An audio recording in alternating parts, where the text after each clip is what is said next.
Hello, everyone, and welcome back to the Film Force podcast. I'm your host, Tony Schiavone, and today is a very special day.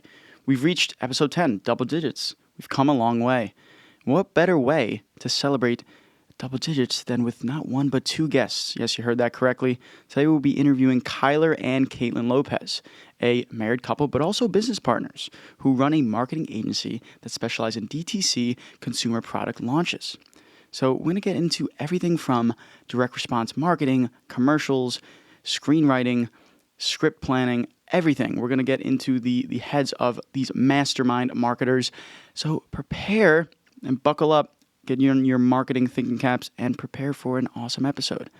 So I hope you guys enjoy the episode as much as I do. Thanks. Well, thanks for being here. Appreciate it. Thanks for having us. This is awesome. I think we made like a month ago, I think it was. Almost. Yeah, something like a month ago. And we got this done, so I'm glad you guys are here, and we're going to have a very awesome discussion today. So happy to be here. Yeah. let's buckle up and get into the world of marketing today. So I want to get the conversation started. How did you guys, sort of get into direct response television? Because I know you guys had different sort of upbringings in the industry. I know you're doing like a lot of videography. You came from a more commercial production background, if I'm correct. So I want to kind of get, where did you guys kind of start? I'll let you start that one because that's really... So I started as an editor, and that was how I initially learned DR. The way I had got the job to start editing was there was a competition for the Super Bowl, and you had to write, direct, and produce a commercial. Mm-hmm.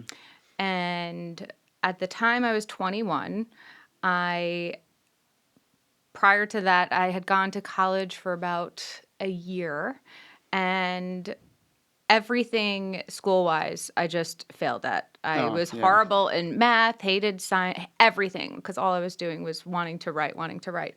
And then I entered this competition when I was 21, and it was the whole entire country, and I ended up coming in 6th. And I was like, okay, so this is something I'm finally good at. Could you go into detail on like what exactly the creative was?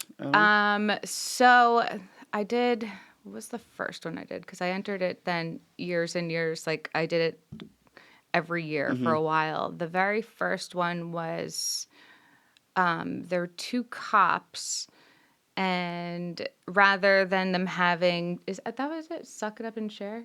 It was that or Sure, that sounds interesting. Yeah, it was okay. That one's actually better. Okay, so then there was one where I had there was a crazed dentist, and I had all of these volunteer firefighters and police officers came to the shoot, and I was like, I'm trying to do this commercial. Could you guys come and be part of it? If it wins, they're gonna play it during the Super Bowl. So I had all of these volunteers show up. My neighbors were there.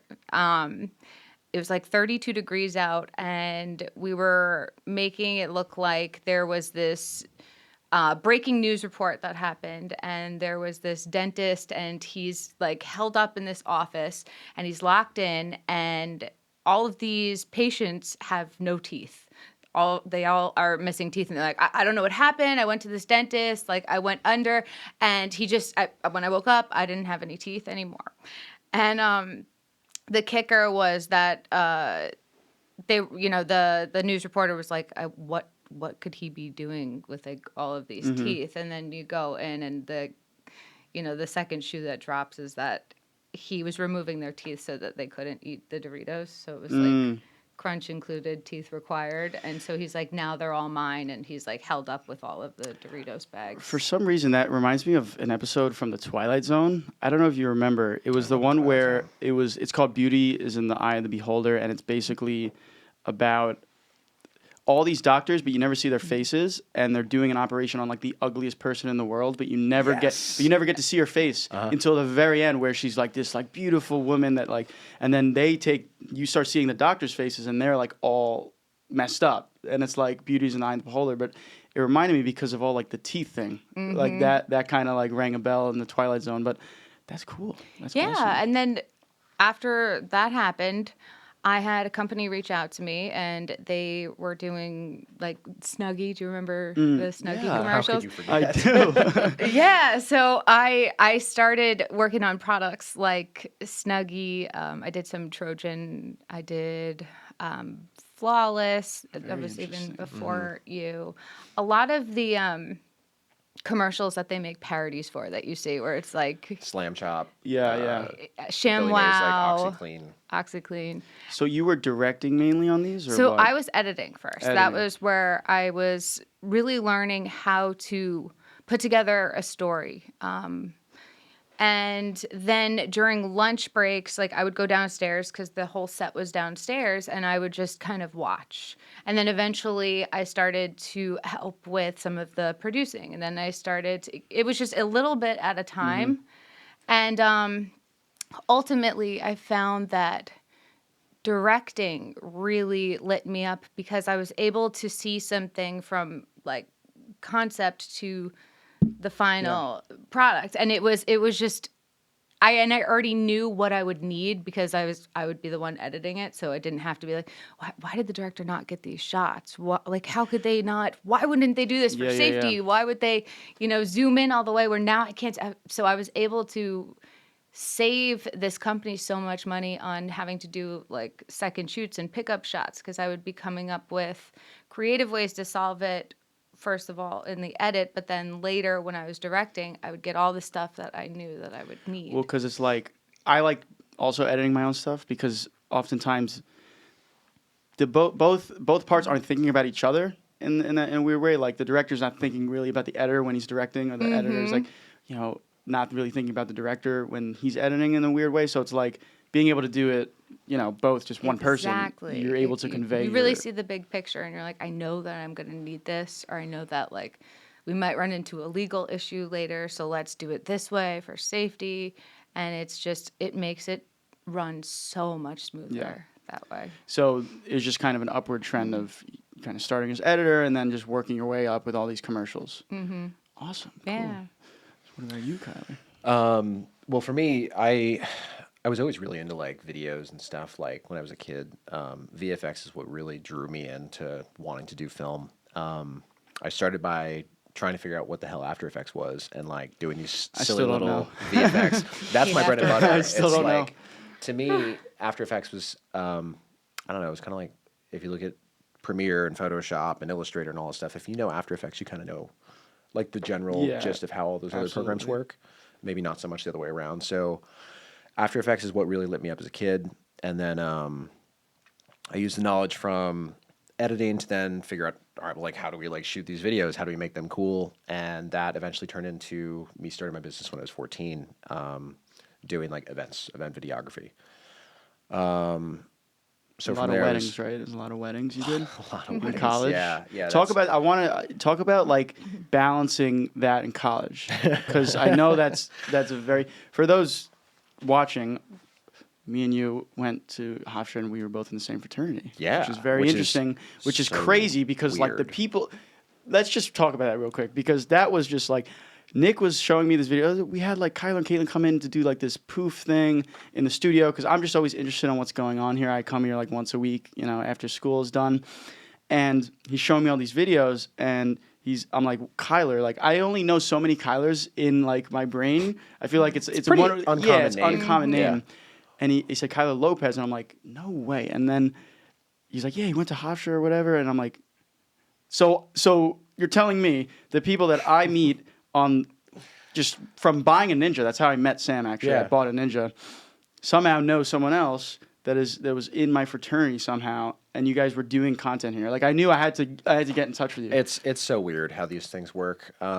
Like for me, when I was at Hofstra, and I had my business, but I was like, I hate going back to New Jersey every weekend to go shoot these weddings. So I'm like, I need to find another way, like because I had to pay for my tuition, cars, and all that stuff. So I was like, well, what am I going to do? So I went on Craigslist of all things in like my math class because it was some bullshit prerequisite thing, and just started applying online to like all these like random like wedding videographer wanted jobs, and then I came across this one that looked really sketchy, and they're like, yeah, come in. And I was like, all right, cool. Let's go.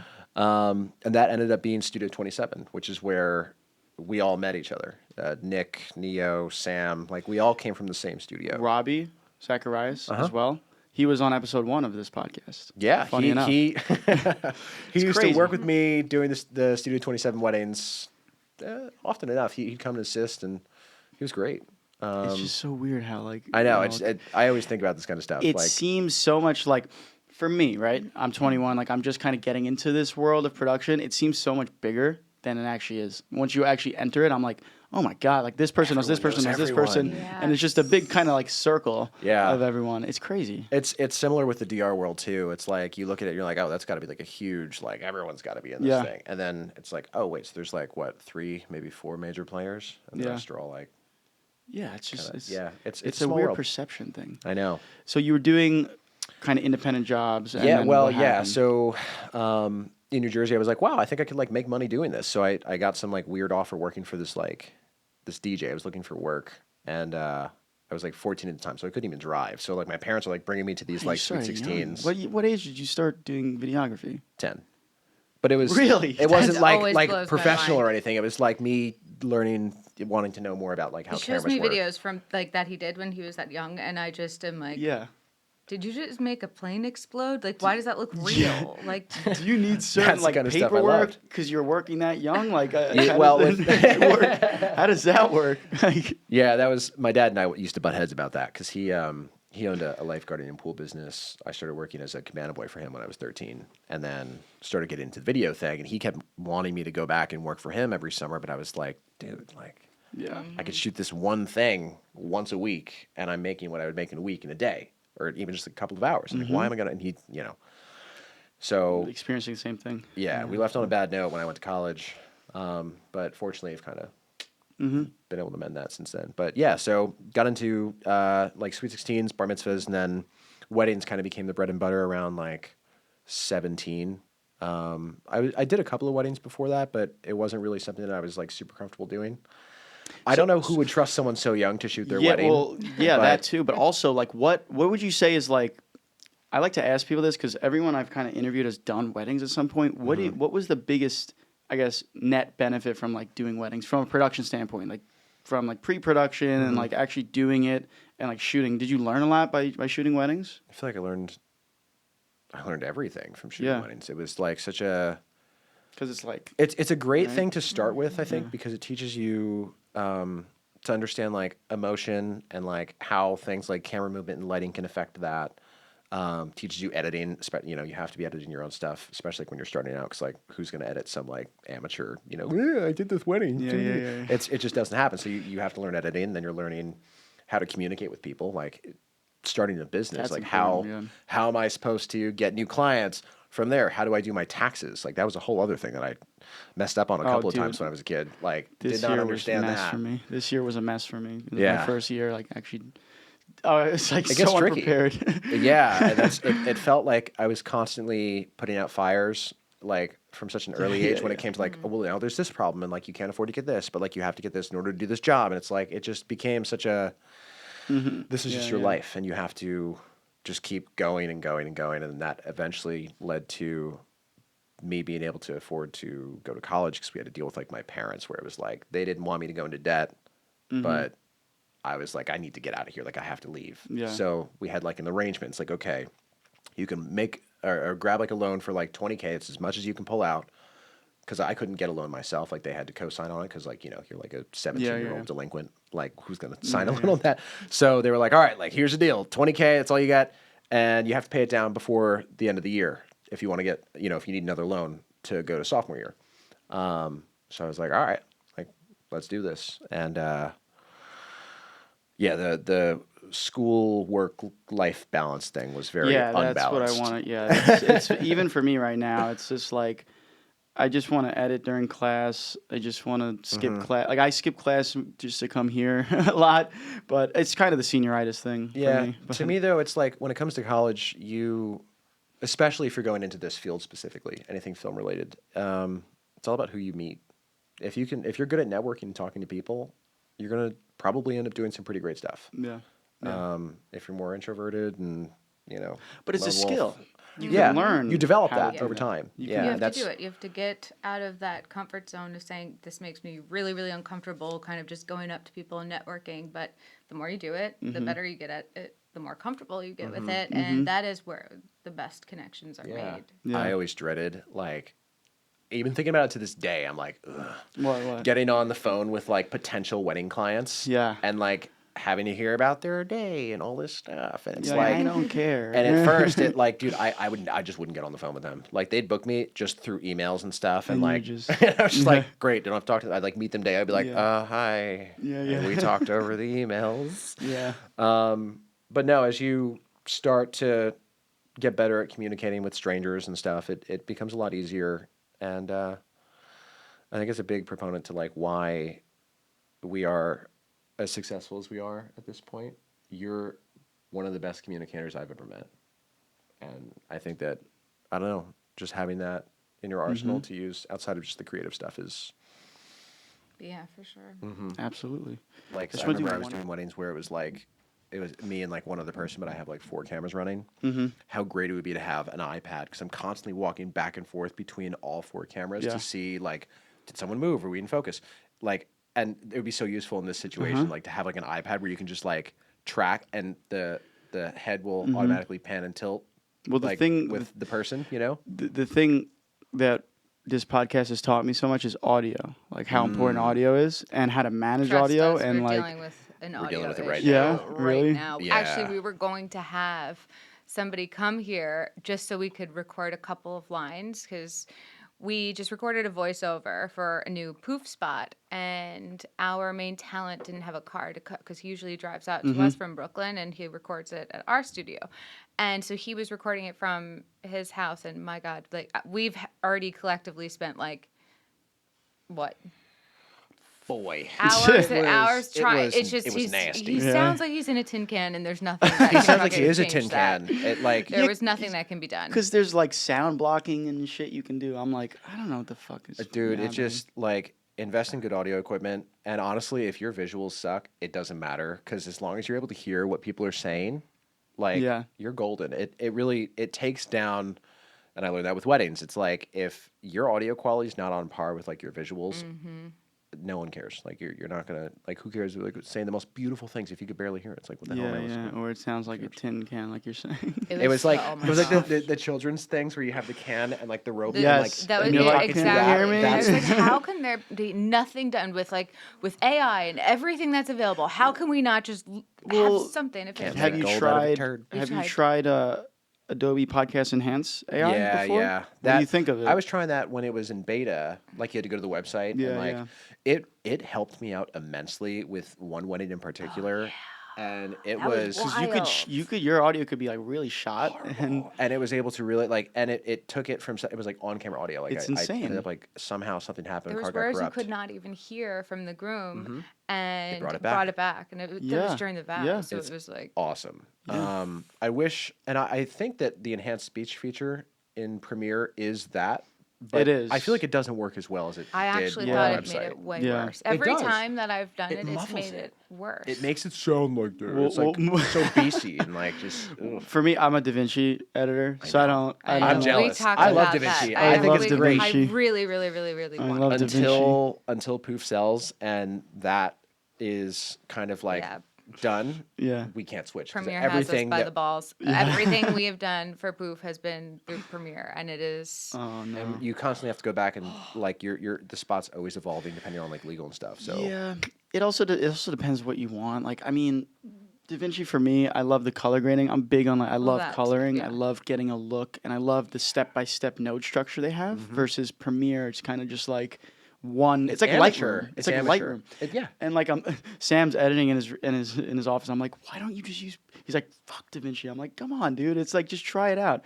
But once you get in a workflow of Premiere, I feel like you kind of just stay with it and you Yeah. I'm so touch over your. Premiere. I am very You guys have to comfortable switch. to make that switch, but right now We paid because for of- it. We both have it. Yeah. What's messed up for me is the whole thing that Adobe put out about content, and so they basically can use your content for AI purposes, and you have to agree to it now. When you click open, like for the first time, when you click open the new updated Premiere, fine print, and it'll be like we can use your content for our like AI feature. I'm like, I don't want my Absolutely not. hours of work to just be fed Trained into a robot. so that something else can replicate it. And you No. know, it's like Fuck to me, that. it's scary to think about because Yeah. Premiere is going to have such an amazing like little AI silo that has so much of everyone's data just in there, ready to use at any time. Like the Photoshop AI stuff they're doing with generative fill, and like the clip stuff that they're able to do, where like they can generate like the end of a clip and like continue the motion. Extend a song, yeah, cut a song short, and make it sound like it ended there, and all that stuff. It's coming whether we want it to or not,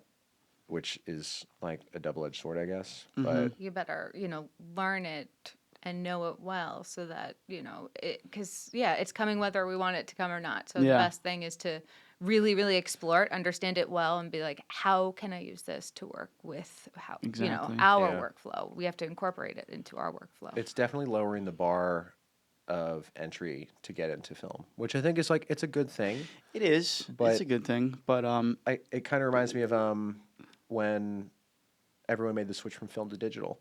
The bar to get into shooting and making content became so much lower because now you don't have to get expensive film. You don't have to pay to develop it. You don't have to pay for this crazy editing software. It's also like when mirrorless cameras came out, people were like, this is the end. Like, this is the end of everything. It just keeps happening. It's like, when they come out with a new type of camera, this is it. And then like, when AI comes, this is it. But it's like everything's fine. Everything just, it's not like it's gone. It just morphs into another thing. Exactly. And then it comes into this. And then it just keeps going and going and going. Yeah. So you guys are in DRTV, direct response television. Is that correct? So did you have a specific moment where you're like, this is what I want to do. This is what I want to kind of base my business around?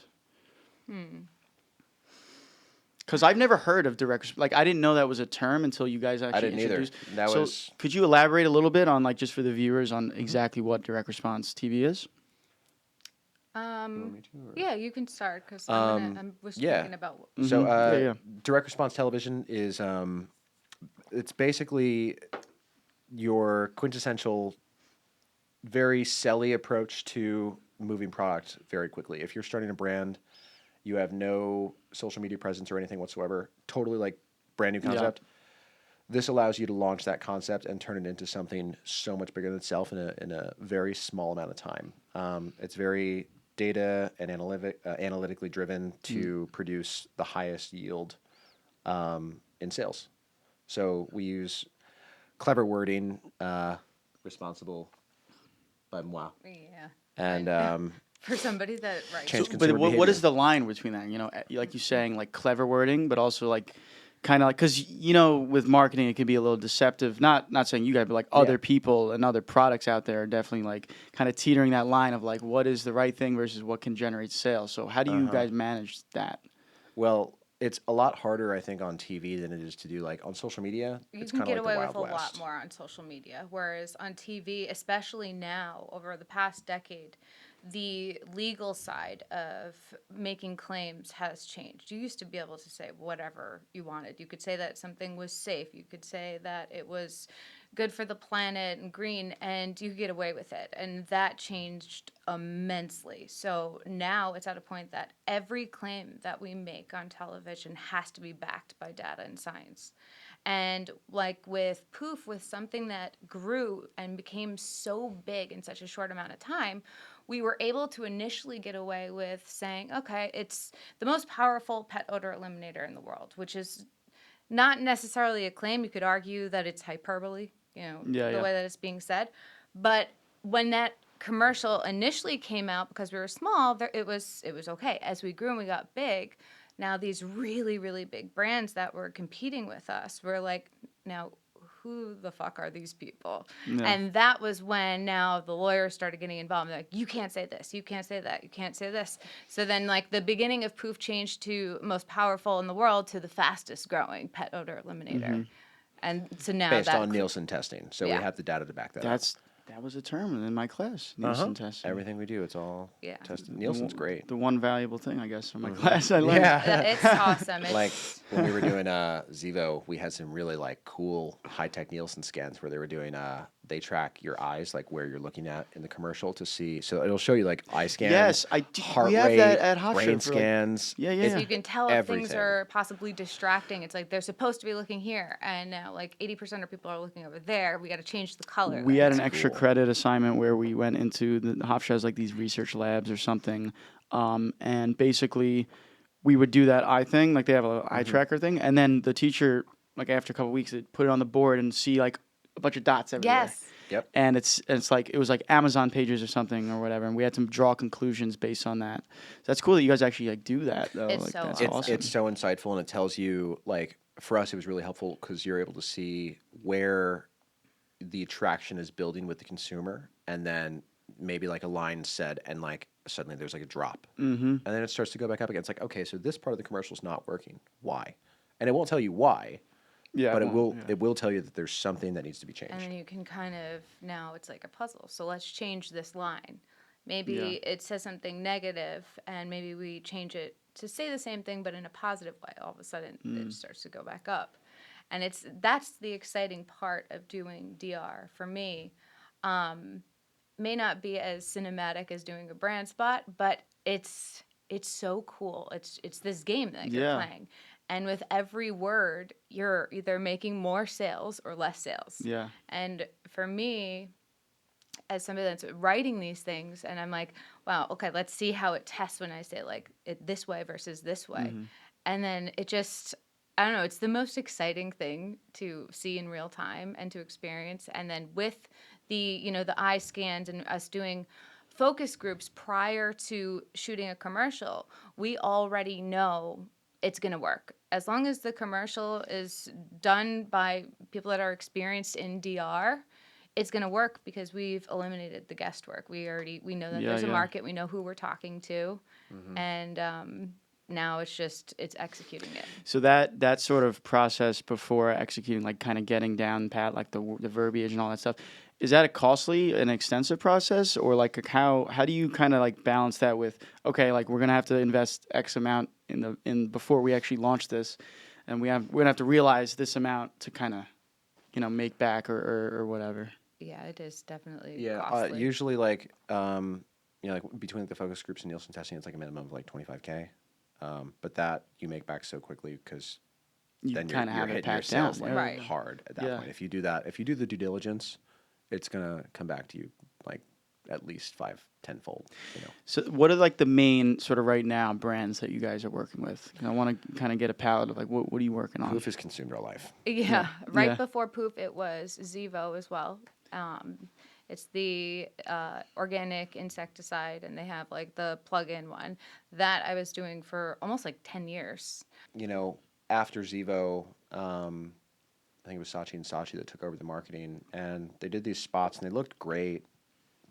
But that's about the That was extent of it. They yielded no. And then Yeah. SC No more Johnson sales or came anything. in. I think it was a STEM, which was like the same thing. They just ripped off the same, ingredients and stuff, created their own thing, did their own commercials for it, and they dominated retail. But up until that point, we were dominating retail so hard that like no one knew what to do. Yeah. Raid was like trembling because all of their cans are like these like poison, black, death, blah blah blah, like dangerous. Yeah, dangerous. we watched Raid attempt to change the bottle, They and did a they 180. replicated Really? our bottle, and in doing that, they actually increased our sales. Yeah, because Wow, it there's a seemed lot of like deep seated like it's kinda like playing jabs 5D chess. Oh, yeah. Wow. It's interesting because like it's always fun for us. 'Cause, like we'll go into the store and like I was you just look and you're thinking like, about that. holy shit, they copied what we did here. Like, Yeah, it's- and then it's- we'll it's like cool. push their bottles back, and we like move all the Yeah, Zevo yeah, ones yeah. to the front. But that's the thing is like once you kind of make that sale like on the brand that you've kind of worked on, they can kind of just like They do whatever they want. do whatever they You know, want. it's not ours. So it's hard because you put so much time and effort into making the marketing work and And the well, and consistency. also it's also with products like Zevo and Poof, they were products you felt good standing behind because they were actually good. It wasn't the bullshit that I've sold to people in the past. They were great, and it felt great to represent brands that were better than the products that were out there, that were either less or the same price, and they were doing the same job but without it being poisonous. And so it sucks to then go now into the store and I see the Zevo cans, and there's like now a small section where it used to be a huge shelf, and I'm like, God damn it. Yeah, I mean, I don't think they have those big kind of corporations don't have the same like TLC as you guys would on a brand. They're kind That's of the just like, difference Yeah. between and it's I think the reason why a lot of these smaller brands start off so successful is you have a behemoth like whether it be P&G or Kimberly-Clark, and if you think of them kind of like a cruise ship, for a cruise ship to turn 90 degrees to pivot, it's going to take them days. Like Yeah, it's yeah, just yeah. like it's such a It's a slow thing giant, because it's yeah. huge. You have to get everyone on board. Is everyone ready? Okay, we're going to turn. All right, who's ready? Okay, turn. Versus, when you're a small startup, your ability to pivot based on the market trends it's fast, man. Yeah. It's so And quick. you have to maintain that, being quick, because during that process, anybody can come in and steal it, especially those bigger corporations. They see something on the rise, they have the money to knock us out like Yeah, that. yeah. So we have to be able to scale up as fast as possible. Otherwise, yeah, you risk getting taken. And So what's the situation with Poof right now in terms of so that? we went from, at its initial launch, launched in November of 2021, we went from 0 to, I think it was like a $50 million run rate in 14 months, Yeah. which is, it's tremendous to think that, like, this is all TV advertising, mind you. Yeah, yeah. To do that in today's market has been unheard of since like 2008 when So when you say like TV ads, this is like literally like on the channels. This is It's not on like literally- YouTube. It's not like a YouTube ad. no, for a video. this is all on just Right, which goes to National show cable that networks. people are still Yeah. buying on TV. That's crazy because I would think like, oh, YouTube's is where you would probably get like Yep. sales and stuff, but I guess TV. too. I felt the same way when I came into this because she brought me into this whole industry. My senior year of college, I Yeah. dropped out, and I remember thinking to myself like, I'm here Who for the it, hell's but like watching TV, TV? like Still. I Yeah, feel like it's no one has cable anymore. No, It's just exactly, like, exactly. and I remember streaming. thinking Like like, we don't have it. So when Yeah. we go Yeah. out and we're somewhere and I'm like, oh my God, look, Yeah, more yeah. commercial. You see that a lot, like you see your ad. Oh, Oh, that's It's yeah. fun. Yeah, it happens That's pretty often. so exciting because even in New York City, it was playing on one of the Wow. huge screens, and it's just like, yeah, we never get to see it, and I'm always getting texts from usually like older people that are like, oh, I just saw your commercial. Like, So yeah, what is the demographic of purchasers right now? Like, is it older people? right now we're mainly appealing to women, 35 to 55. At least I think it's 55% of our demographic. I feel like that's like where we're like they want some friendly like like no Yes. BS solution to like dogs and pets. Yes. My mom is in that range, and she's always like, we can't use Clorox on the floor. The dog's gonna lick it and like get Yep. poison and stuff. yeah. Well, that's the problem with all of the other pet odor eliminators out there is they have these like proprietary like odor or not odor blend, sorry, fragrances, proprietary. I think that's what they call it, a proprietary fragrance blend. Which in other like commercial jargon is like, we're not going to tell you what's in this, but like, it's just fragrance, but it's poison. They're literally selling you poison. So when it says, this is interesting, I like to kind of get, like native body wash. Yeah. I like to do like, I don't like to have a lot of like ingredients and like stuff I put on my body, like even deodorant and Yeah. stuff. So what does fragrance mean exactly? So it can mean anything you're saying. Like when it says just fragrance. Synthetic. It's usually something synthetic. And- It's Interesting. it's Harmful or? Yeah, usually yeah. unless it says that it's like essential oils. Like for Zevo, it says essential oils, and it tells you what essential oils are in it.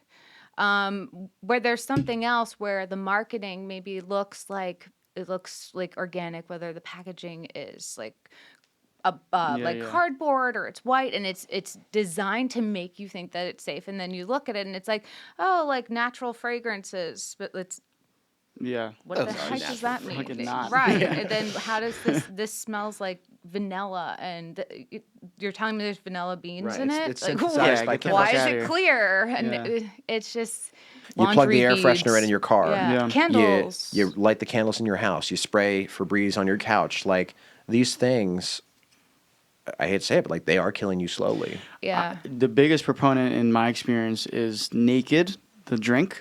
So much sugar and bullshit. I know. And it's owned by Coca-Cola. I looked it up, and it's just like, it's just sugar. apparently. It's just Vitamin water is another disgusting. one. Yeah, It's called it's- vitamin oh my water. God. It's like, this is great. I'm getting my vitamins. Yeah, yeah, It's yeah, all a yeah. lie. It's all bullshit.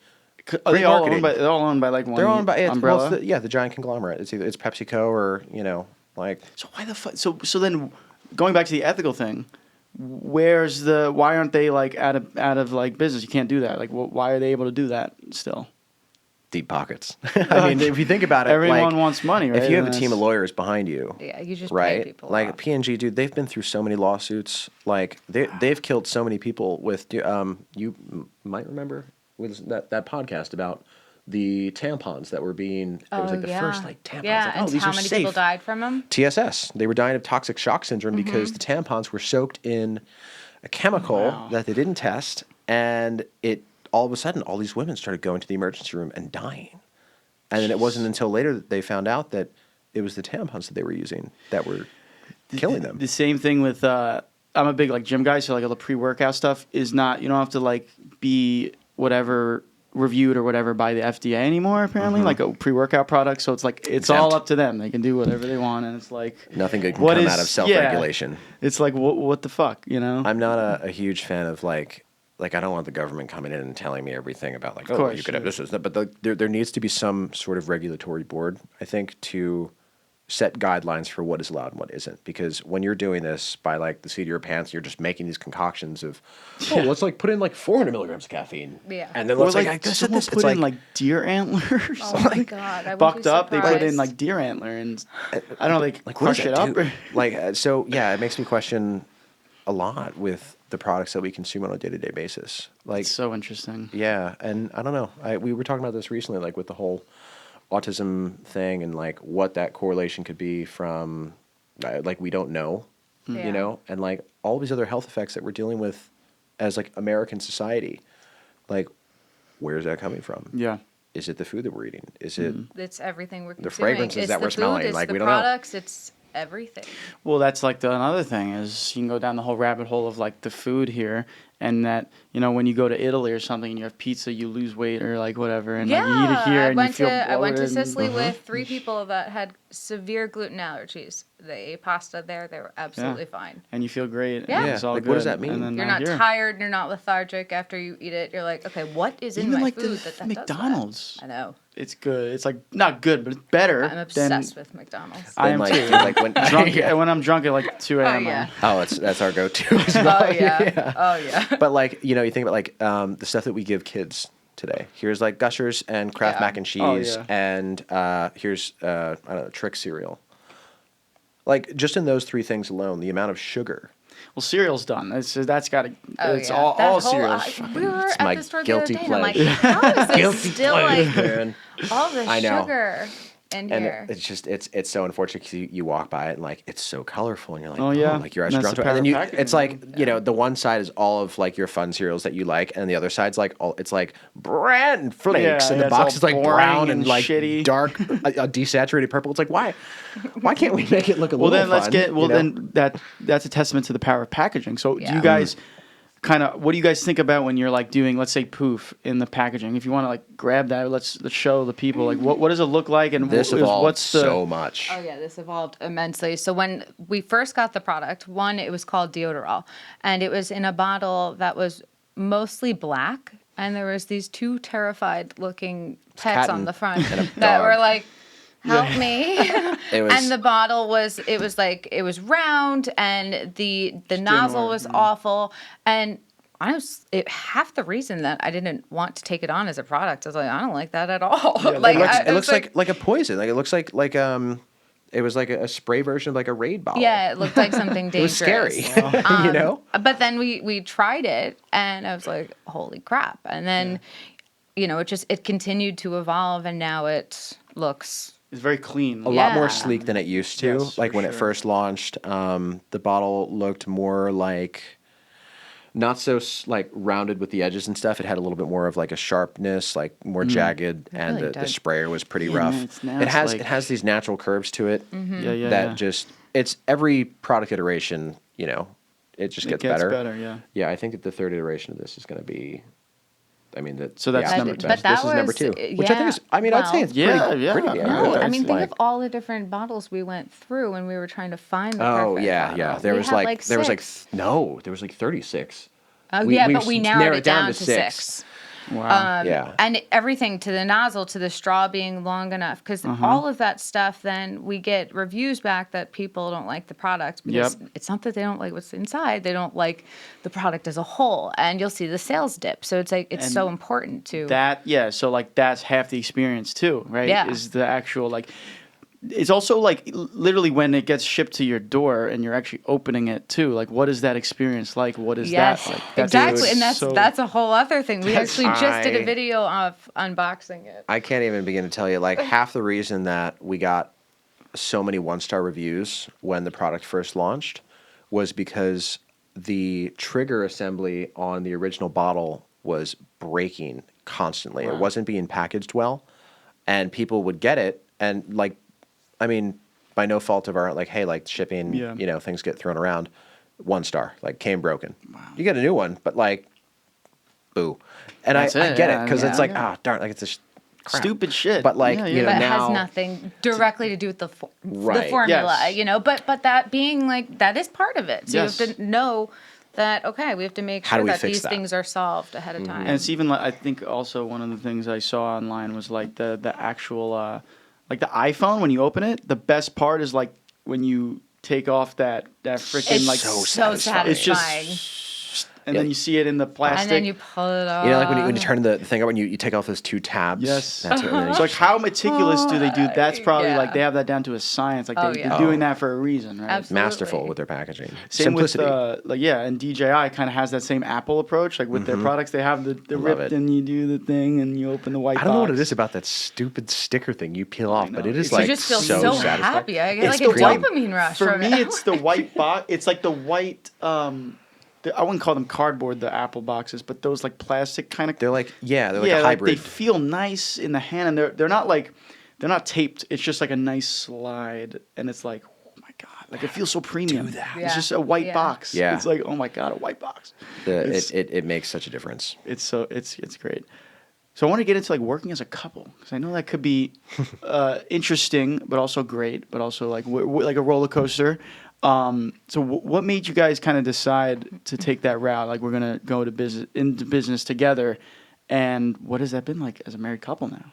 Well, I mean, we went into business well before we were married. Yeah. Yeah, that wasn't something that like happened. You know, we got married and they were like, "Hey, we should do this." That Yeah. was, I mean, I think a lot of the reason why we ended up getting married was because we worked so well together. Yeah. We pick up where the other one kind of leaves off. And everything when it comes to, honestly, when it comes to life, but more specifically if we're talking about work, everything that I excel at in the commercial industry, he is not as good at. So like when it comes to like the scripting and making sure that it is a reflection of the product as well as it possibly can be, that like what I'm writing is going to change consumer behavior. It's not just words strung together. It is crafted to change the way somebody behaves, and they're going to stop using this thing and they're going to start using this thing. And then there's Kyler, who brings a whole other side to it. Like we were talking about earlier, when he's doing, visual effects when he's 10 years old, he knows how to make something look incredible. So it's not even that, because with DR, things don't have to look perfect. It has to be written perfect, and the shots need to get the point across. But it doesn't need to necessarily be on the level, of a brand spot. But because he's so great at putting together these visuals and making them look so pristine, now we're able to have both without it being, it's Yeah, which by the way, the learning curve of having to forget everything that you were taught is right in college, and then going into like DRTV. I mean, literally, like it was like you have to forget everything, Rewrite your brain. and rewrite everything it is that you do, which is amazing because, like, I mean, you taught me literally like so much when it comes to that. Like, why the things that I would think to do that I was like, oh yeah, people are gonna love this. It's like it was so self-indulgent at the time, and I don't know, like it really does come down to just like the words. What is being conveyed? What's going to change this person's consumer? Or what's going to change this person's behavior to get them to buy the product? Is it the really shiny, cool, visual thing that we do with like the bottle going around and does this crazy stuff and goes into like water or something? Yeah. It's not. No, it's based on the testing, the focus groups. That it's that we already know that they want this, so let's give them this. They're saying that they hate this, that they're tired of, traditional odor eliminators. They don't like fragrances. Their pets don't like fragrances. That we're hearing what they're saying, and then we're giving them exactly what they want. So you guys sort of play off each other and like kind of to your strengths almost. And 100%. Absolutely. Yeah. And then which means that I can do what I do yeah. way better than I was ever able to do it, because yeah, I don't have to do the other side to it, because I was doing everything or trying to do everything. So you're more like kind of the creative juices, and you're more like on the production side of things, would you say? Yeah, I'd say that's pretty accurate. Yeah, she's the one thing. Like when we first started working together, you are so excellent at cutting through like BS when it comes to anything visual. Like you have no ego at all in these productions that are done. I feel like that's a hard thing to do. Like I think it's impossible. ego. It's like she's so good at being able to just be like, why are you doing like that? Makes no sense. And it's like it sounds great at the time, but like she's like, it's not going to sell. Yeah. Right? Is it like Different way of thinking. right? It's like these moments where even when it's being colored, stuff like that, where we could take an extra few days to have it professionally colored, or we could start airing it right now, and the consumer is Well, not won't responding care, no. differently. Yeah, that was hard too for me because I'm like, some of the first commercials we were doing, like, what do you mean we're not going to get colored? Yeah. Like, why? I'm Like, like, that's 3 days that we're missing sales, and Yeah. why like- don't we get it once it's on the air? We'll let them color it. And So we'll yeah, it's see. like what actually matters in this scenario. you Like, realize so little of the things that we thought mattered so much. so go through some of those things. What do you think, like from your experience, like what has been like sort of revelations, like this doesn't really even matter. Like you were brought up and like, this matters, this matters, this matters, and then you actually everything. do it, and it's like look is everything, And I mean, to go through, like she was saying, like with the colorist thing, it was mind blowing to me. And then she's like, well, look at the sales after it aired, and it was like a revelation where you're looking at it going like, yeah, we would have spent all this money, and I can guarantee you that the sales would have been exactly the same. yeah, just no like one's going to look at it and go, wow, Why is the those color blues are grading? great. Like, Yeah, but it's also the fact that the commercials continue to evolve. So you're going to spend 3 days color grading a spot that is going to evolve and change, and then have to get it color graded again. And it's now we're not only losing the money from the sales when we are getting it color graded, but now we're having to get it color graded again. yeah, and yeah. that I think is a really big difference from what I guess traditional advertising is versus like the DR space. With DR, the spots are constantly changing and evolving depending on how the market is reacting to them. With a traditional commercial, like you see like a really cool like McDonald's ad or like a Nike ad, like that's one and done. Like they get paid, their work is done, it looks great, feels great, put it on TV, and then it's on to the next.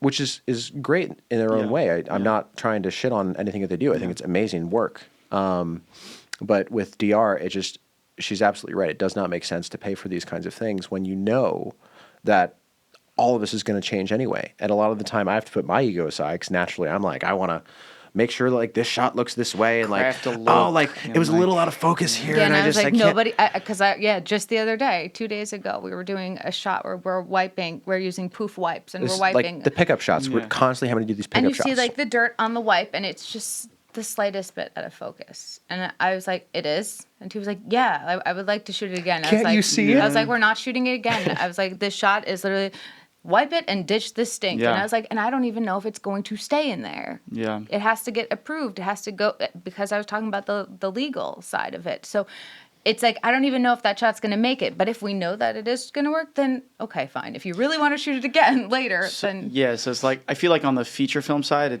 that stuff matters more because it's actually Absolutely. like artistry and like Yes. actually like 100%. But like for this stuff, it's just Polar like opposite. Direct response. It's just like they're not gonna think about the focus when they're like, oh, I want to buy the Absolutely. like, I Right. think that... if they're thinking about the focus, you already lost them. yeah, you're done. Yeah, Your spot's not going to And work. I said, like, that's the reason that I will work on other things that allow me to really put immense amount of detail Exactly, in, yeah, so that yeah. I get that satisfaction, because I've been in DR now for 20 years, and I have been told so many times, why is that there? what am I looking at? Why'd you put that in? I was like, it's funny, right? And they're like, no, it's not. And you just wasted 5 seconds. And you know what that does to sales?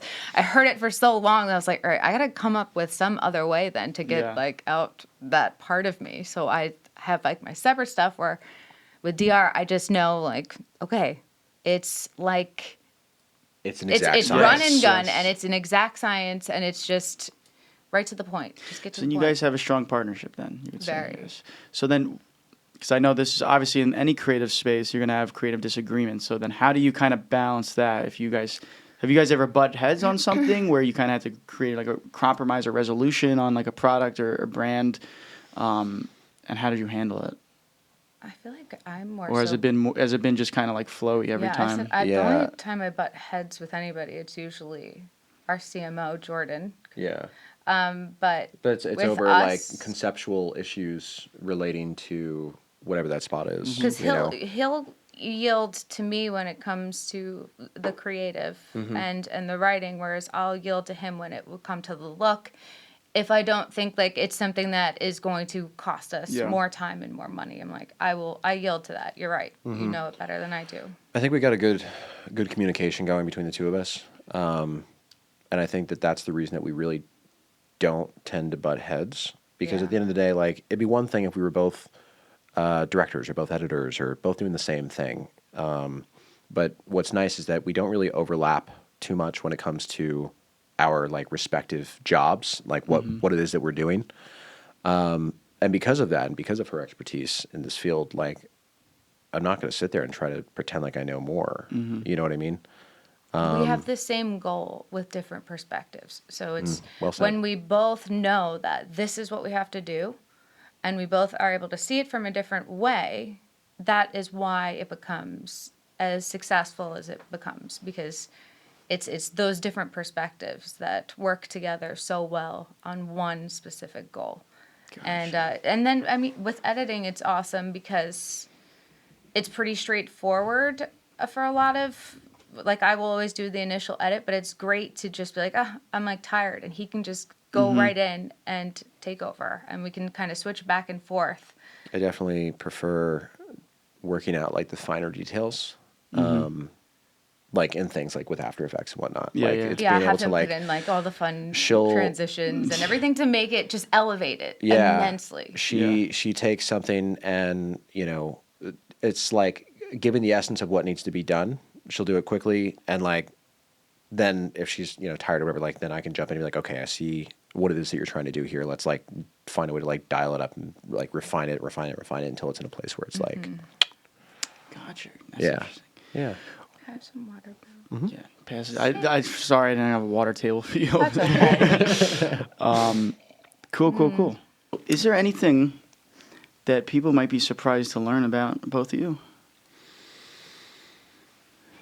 It could be anything.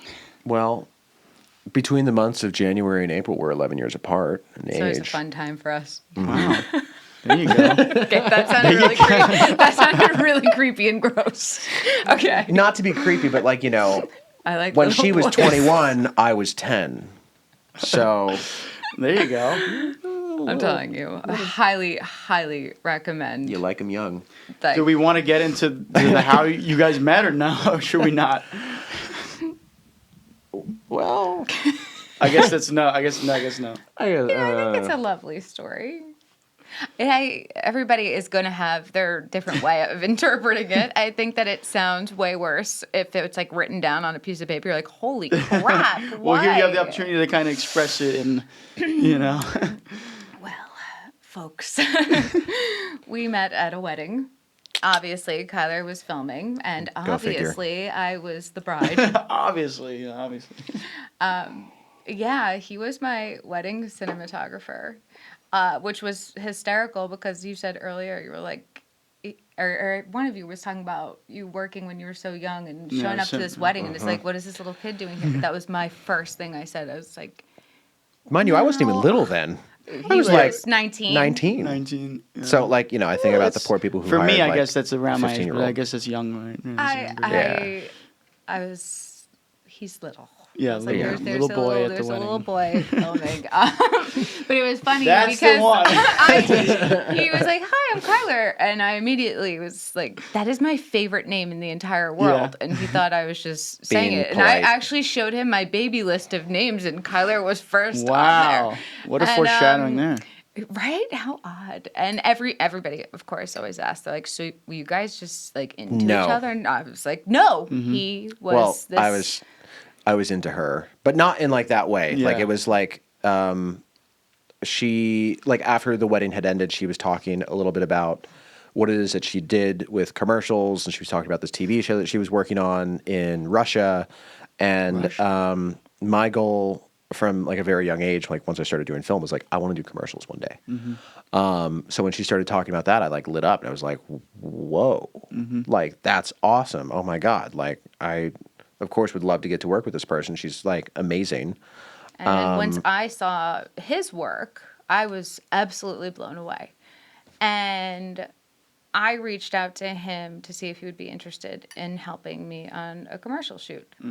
And I was like, if he can elevate it and make it look the way that he makes these weddings look and all of these videos that he's doing, holy crap. I mean, Yeah. if my commercials, the stuff that I write that's already scoring like well, Yeah. if he could be part of that. So I brought him on, immediately just threw him in to see, this is kind of a sink or swim Test moment. run. Let's see what happens. I'm going to just throw him into it. And the first spot that we did together for Flawless, the big brand, we did a brand spot together, actually, which was really outside of my comfort zone. Yeah. It was a huge success, and the company ended up selling the brand after that commercial for $400 million. It was 900 million, and then they had to meet their sales goals, which they didn't. So it ended up selling for 450. But still, a lot of money. Yeah, And I'm happy with that. This is the commercial That's like one of those aha moments where, like you asked us before about, like DR. This was the okay. We should be working together. Yes. This Yeah. is what I was missing from a business partner, and this was something he was interested in doing. And then we kept on doing more projects together, getting closer, and like it kind of just it got to this Blossomed place from where there. I just remember feeling so like I think I'm like obsessed with you. Like, wow, what an amazing thing it would be if I was married to a person like this. We share this passion for this industry, and we speak the same language when it comes to how things should look and just life in general, and just how much we would just laugh all the time at everything. And we were growing together and experiencing these unique opportunities and successes together, and I just kept on like imagining what it'd be like to be with somebody. And then he ended up being like, I love you. I like it. Yeah, and that's where That's like I think you know, when it comes to like this industry specifically, at least for me, I remember for a long time I was like, I don't ever want to get married. I've shot so many weddings and I've seen the behind the scenes of like what goes on. Like this just sounds like hell. Such Really? juicy I do stuff. not It's so want to funny. get married. I was convinced I was just going to be single for the rest of my life and like just date and like that would be it. Yeah. I wanted nothing to do with weddings. And then I met her. And it's something that, you know, it's really special to be able to work with your spouse and get to share these monumental successes and failures too when that happens, but to be able to not have to try to explain that to your significant other. Because there's always going to be like the feeling and like that stuff. It gets lost in translation a little bit. You could be excited for your partner, but to actually like live through that and to go through it together, it just brings a whole other like layer to a relationship that was already so amazing on its own without work. Yeah. Yeah, You know? I think about all the times that, you know, prior to Kyler, I'd almost have to dial back, water down the excitement I would have for writing something because I sounded I'm like, oh my God. And then I it's wrote like- this, and then the sales, and it was like, all right, can we not talk about it right now? Can we try to watch a movie? And we can talk about this stuff all night, and we're both so lit up about it. And Sometimes it's, probably too much. we will go on for a while about it. I don't think that's a bad thing. No, It's, not at it's all. good to be No, excited. it and all is. that It is. stuff. It absolutely is. And it's something that like, for me, I feel so like grateful and just like fulfilled, you know, because like I don't have to try to explain that to someone else. I know, it's so exciting. It's stupid. No, I know. It's good to be stupid together, you know? It's Yeah, great. yeah. It's exciting, really. Yeah. Cool. So I want to dive into a little bit of, DR specific questions on the business side of things. So when you create like a spot, like a TV spot, where do you start? What's the process behind the concept to like the final cut? Walk me through I that. go full on into research mode. The second that there is a product that it already came to us, we did the testing on it, we know that it's going to do well. Now it's like my time to go into full blown. What else is out there that is similar? What are their weaknesses? And then I will start to read through all of these comments, whether it's on Reddit, Amazon. I want to hear what people are actually saying. Rather than directly going to the website, a lot of times those comments are written Paid by... for. Yeah, exactly. Yeah, So yeah. I sit there, and actually, that's a great thing that I use ChatGPT for. I just, hey, go through these Amazon reviews. You told me this. Yeah, and what Yeah. is the most common one saying? What are they complaining about? So then I will start to write a spot kind of based on what's different about our product, what's better about our product, and then I'll look for the weaknesses in similar products. And because that's usually something that whatever product we're working with has that the other products don't. Because in launching a product, you want it to be something that is different from everything else out there. Absolutely. And what makes it different. So if it's just an odor eliminator that is scented, it's like everything else. So what's my leg up? What am I going to say? What's my angle? To have absolutely no fragrance and to point out how bad fragrances are and to have something that is just as powerful that can be used on any organic odor. So I go into that research mode, full blown, read everything, see who I'm kind of competing with, and then I write a spot. I'll start to write a rough spot from there. Nice. And then what's the next step? What's the next step from right? So like, how do you kind of do the production side? Do you just hire like crews and like how does that work? The production side's a little more straightforward, I think, than like the initial phase. The production aspect is really like we have our crew that we work with most often, which you happen to know. Sam. Yeah, they're excellent. We've worked with a handful of different crews over the years, and I think that What do you value in a crew? no ego. No ego. Some people that will listen and actually listen, not just hear you, but listen. And the amount of times I've worked with crews where I'm saying the same thing over and over and over and over, and like we don't have time for.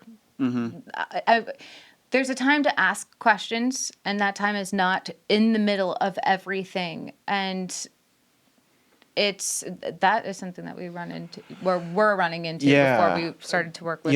And because like in the past, we'd worked with some crews that like, some of the people that I knew growing up, they do amazing work in, like whether it be like music video commercial space, like for like big brands, Nike, like your higher end brand spots. And the approach with them is, all right, like let's take, so it'll take sometimes 4 hours to get like one shot done just to make sure that the lighting's right. We don't have that kind of time, nor does that really matter. It's not going to make or break a spot. Like we were saying It's before. like weddings. It's very run and gun. Yeah. So The shot means something. We have to get the shot. We cannot spend 4 hours setting up for this one shot that is 3 seconds. So what's the difference then? Because I know, like we were saying, like with the McDonald's and like those bigger brands, they're able to do that. Is it the budget aspect? What is the actual the difference there is you have an established brand that everyone knows. And what they're trying to do is make you feel a certain way about a brand. They're trying to influence things on like a deeper, more emotional way with a consumer. How do you feel when you think about Nike? Do you think about the kids working in sweatshops, or do you think about like LeBron James, like dunking? It's all deliberate. And as long as they're able to keep reminding you, hey, like we're like success, we're just do it, we're this. Don't look over here, but like we're like really good. That is an effort because they don't have to overtly be selling you like, come get these Nikes for $19.99. And if you it's like there's no point to that. They already had an established brand. that they have the luxury of already having. Right. And Right. eventually. So you could pour money into it, Yeah. and it's going to do great because people are like, "Oh, I loved how it made me feel. It made me Yeah. cry. I feel great about the brand." So that's not DR. That's different. That's What is that? yeah. That's like the other side of it. That's like your traditional, TV commercial Is that like going stuff. into like ethos, pathos type? Am I getting that mixed up? Ethos is like making someone feel a certain way about a brand. Is that applied there? Those are all kind of falling under brand spots. Any sort of emotional engagement that being the main theme is an emotional engagement, because I love to. Now that I am writing these spots and I have a lot to do with, the overall message, I do like to include a lot of emotional engagement. I put it in there within the spot. So I kind of like the idea of thinking I'm doing like a brand response. Like I have the emotional side in there, but I have all of the stuff that needs to be in there that's going to, make hit the numbers. Mm-hmm.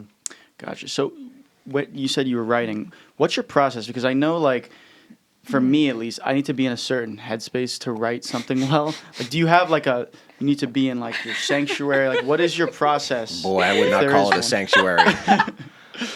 Walk me through it. What is it? I have to game. Really? Before Very I write. avid gamer. My brain. What games? So I like to play Overcooked a lot. Really? Dave the Diver. I know that game. There's this weird goose game that I think I really. But you could play Overcooked alone? I thought that's like No, you have to play I mean, with two. I'm her partner in crime with all of these games. And you reluctantly, or you? No. I love it too. No, he I does. love it. But we did just have a conversation only yesterday that he can't always do that with me. Sometimes he needs to just start working, and I was like, okay, like I get it, and he was like, you don't have to scream at me. Oh my god. So wait, you start the day like that? You're saying yeah. that's So like the first thing. because my brain is always going like. Yeah. And then I go to sleep at night, and I don't know what happens at sleep, but it goes more. Yeah. So I wake up, and I will have my coffee, and I will sit there. So you have to game. I have to. It does something to my brain where I'm not thinking about writing yet, but everything that I'm already, like everything I've researched is there. And I'm just waiting for that moment for everything to go connect, and then it just comes out. What do you think it is about the gaming? Is it the stimulation in the brain that's happening? Yeah, I think so. And because it doesn't have a direct connection with what I'm writing, I'm able to, I guess, relax and let my brain do its thing. And while it does that, it always works stuff out. And he'll get concerned. He's like, this script has to be done. I was like, I can write this script in this amount of time. I've got customers to serve. I got sushi to make. I have to run my restaurant, which is always this like ongoing thing in the morning. Like we'll get emails. I'm like, I have to open my restaurant first. Otherwise, I'm going to be. They have Overcooked 2 now. I know. I already did that one. I've done them all. Dude. I've finished, so I'm starting again. You don't understand. It's like. I don't think so. No. I mean. That game's been beaten more times than I can count, and all the expansion packs, like that. She's Dave the Diver. Yeah, they're coming out with one. a new one. So what about the dogs? Do the dogs help at all? No, you have 3 dogs, right? They actually are just constantly. Let me out. Let me in. Let me out. Let me in. Let me out. Let me in. Let me out. Let me in. I'm also their doorman. So. Yeah, we're working on getting there. They pretty much sleep for the most part. You saw they come chill. over. They're excited for a hot minute, and then they just are all pass out. Yeah, they're very lethargic all the time. But I will write right in front of the fish tank. We have an office upstairs that I refuse to write in because it's not inspiring. No matter what we. Yeah, I love that. No matter what that's color important. I paint it. Well, that's important because I used to be so. At Hofstra, I live in this like fraternity house. Very like my room's dark and I'm in a corner and I'm like trying to create ideas and I'm like, ugh, and I have to go outside. I need to like see like. There's something about short ceilings limit your creativity up here apparently. And that makes also total sense. if you're not by a window, so it's like all these things like cognitively that like you need daylight, you need big areas for big ideas. It's a weird thing when I didn't ever. I was like such creative routes and I'm like, why don't I just change where I am right now? It's amazing how then it just starts to flow. It's so once strange. You get to, and when we first moved into our house, his mom kept asking, she's like, did you find like your area to write in yet? I was like, not yet. because I used to always write outside when I was living at my dad's house, and then when I was living out in Seaford, I would write outside for the most part until it got cold. But it was just such a pain to find a place to write. Yeah. Actually, I write in the car, not while I'm driving, but I can write everything while I'm driving. And Yeah. it's the same way with like gaming, because like I have to be focused, but everything can. I write the best. Do you when think music too helps? Um, Because I listen to movie scores and it helps. I don't know, just some weird. It just gives me that. Hans Zimmer. Yeah, Hans Zimmer. yeah. All my favorite movies that I love. I have a whole playlist. So, Mm-hmm. and I come up with scenes and like all this stuff. I you know? love doing that. I can see it all in my head. When It's I'm in great. the car and I'm listening to music, I can just create the music video, the scene that goes The with it. From visuals. It's amazing. So, Kyler, do you have a different process or kind of the same type of? Well, need that when it comes release. down to it, like for me, I like to game and everything, but I often feel like unproductive for some reason if I'm not constantly doing anything. It's like this weird I thing agree with that you, I think yeah. stems from like weddings in school, where I always felt like I shouldn't be doing something because I had other obligations.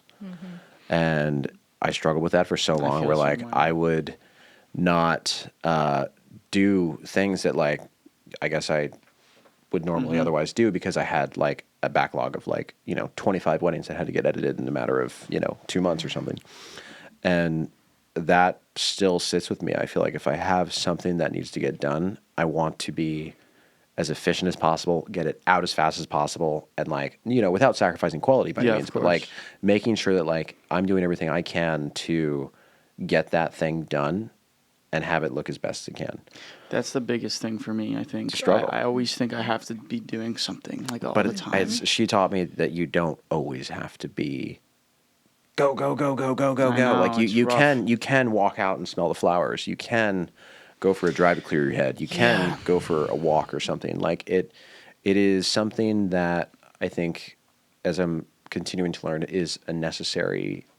You know what like- it is too? It's like in this space, everyone's trying to make it and like try and make the big break. So it's like you feel like you're getting behind from like oh you should be making like for me I'm like oh you should be making a short film and like this should be your break and like you should make some crazy shit. So I'm always like, and I got to get rid of that mentality. I'm always like I want to make it. Like I want to have my big break. I want to be like a big director. And it's like, no, dude, like you need both sides of it to make your best Absolutely. ideas and stuff.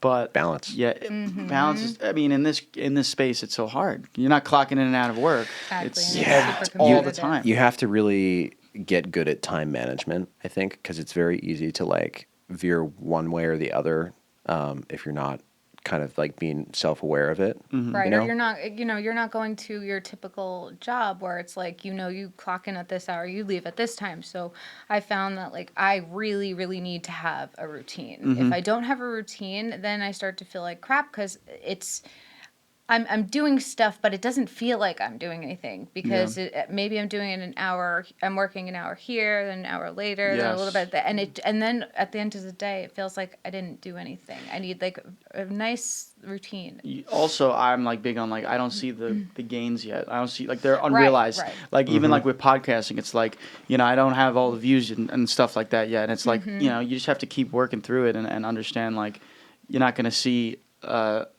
generating like a benefit until like you've really sure. been doing it for a while. But I mean, also it's like patience too, like time That management. persistence, patience, being able to just stick with something and just have that discipline As to long keep as you're going. consistent, it's going to. Yeah, of It's going to course. get done at some point. Yes, it's simple, but it's not easy. Yeah, it's like don't exactly.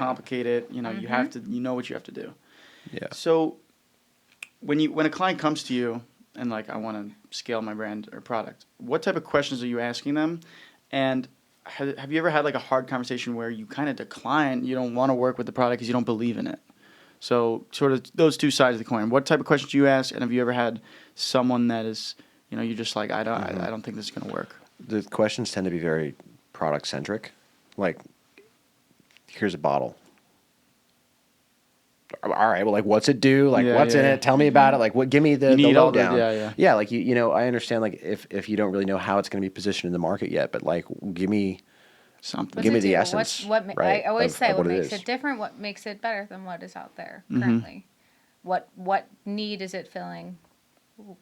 Who is it? And well, actually, and that's more on our end to figure out exactly who the target audience is, rather than guessing.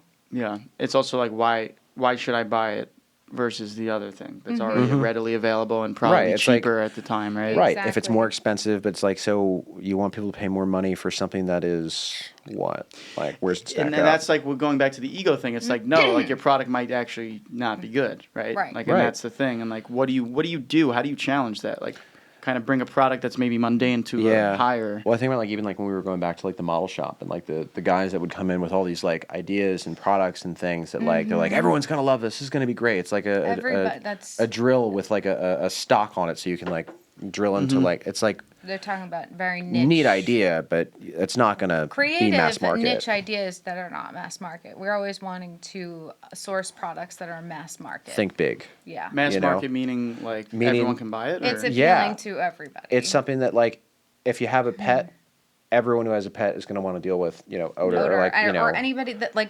smells in got general. bugs. Bugs. Everyone has Everyone bugs. hates bugs, right? Like Unless it's something you're a like you weirdo. just have to It's deal with. mass market. Yeah, versus like Longfellows, we did an underwear spot. you're appealing to all men. Yeah, it just, It's just- makes it. That really easy, right? And that it's- says a lot about Yeah.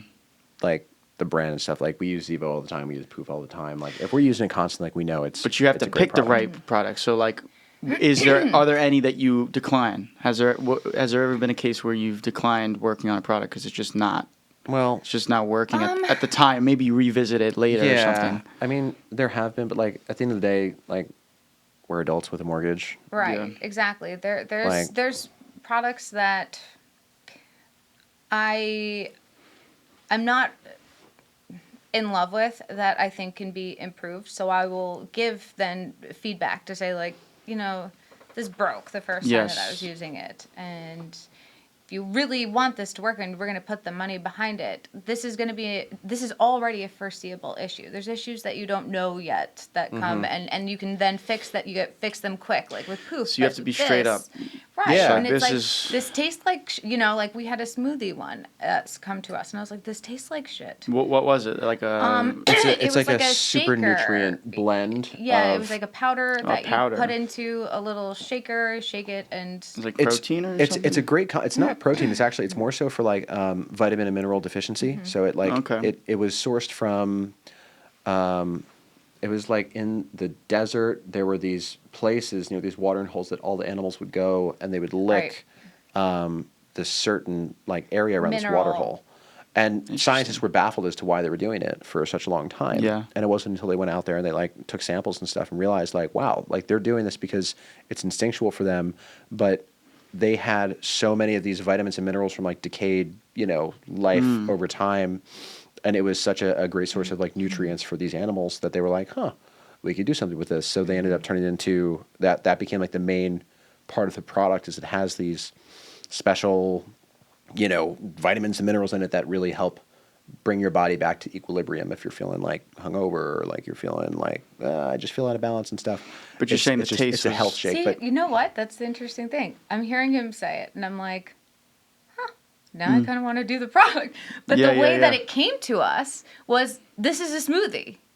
And I'm like, Well, this it's about tastes a present. awful. It's about the pitch. You gotta match the Exactly, pitch. and it's about Yeah. finding what is its like sweet spot to really, showcase to people. And yeah, a lot of times, especially if we are working on other projects and somebody comes and it's not as transparent, it takes a little bit more to kind of see through what we're being Understand. presented. And yeah, I'm like listening to him now. I'm like, damn, that's pretty cool. I kind of It's want like- that. Yeah. It's another one was it was a hair loss product. That and- made us lose our hair. Dude, yeah, that was like We a test big everything. like Really? hang on. Yeah. So What the like I'm dealing with it. So I'm like testing it out and I'm like looking at these they had like these like No. little scrubber things and I'm like using the product and shit and I'm like No this is ripping out way. all of my fucking hair. And I said, Like- it's ripping out mine too. And that was something that we were like, That's not crazy. doing it. No, we tried it. And That's we had crazy. already put together like a short little commercial for a focus group. And we It were tested well, So but it wasn't there. You like trying you need Always. to you need to like almost like have a relationship with the product first. Yes. Really, Yeah. really I love understand that. it. So that actually will be part of the researching too, because That's our that recon. drives the passion behind writing it, because now I know I'm writing about something that is real and it's good. true Yeah, and it's yeah, good, yeah. and that brings that excitement into it. Yeah. So like, and there's times that we've destroyed our house using products that were considered safe,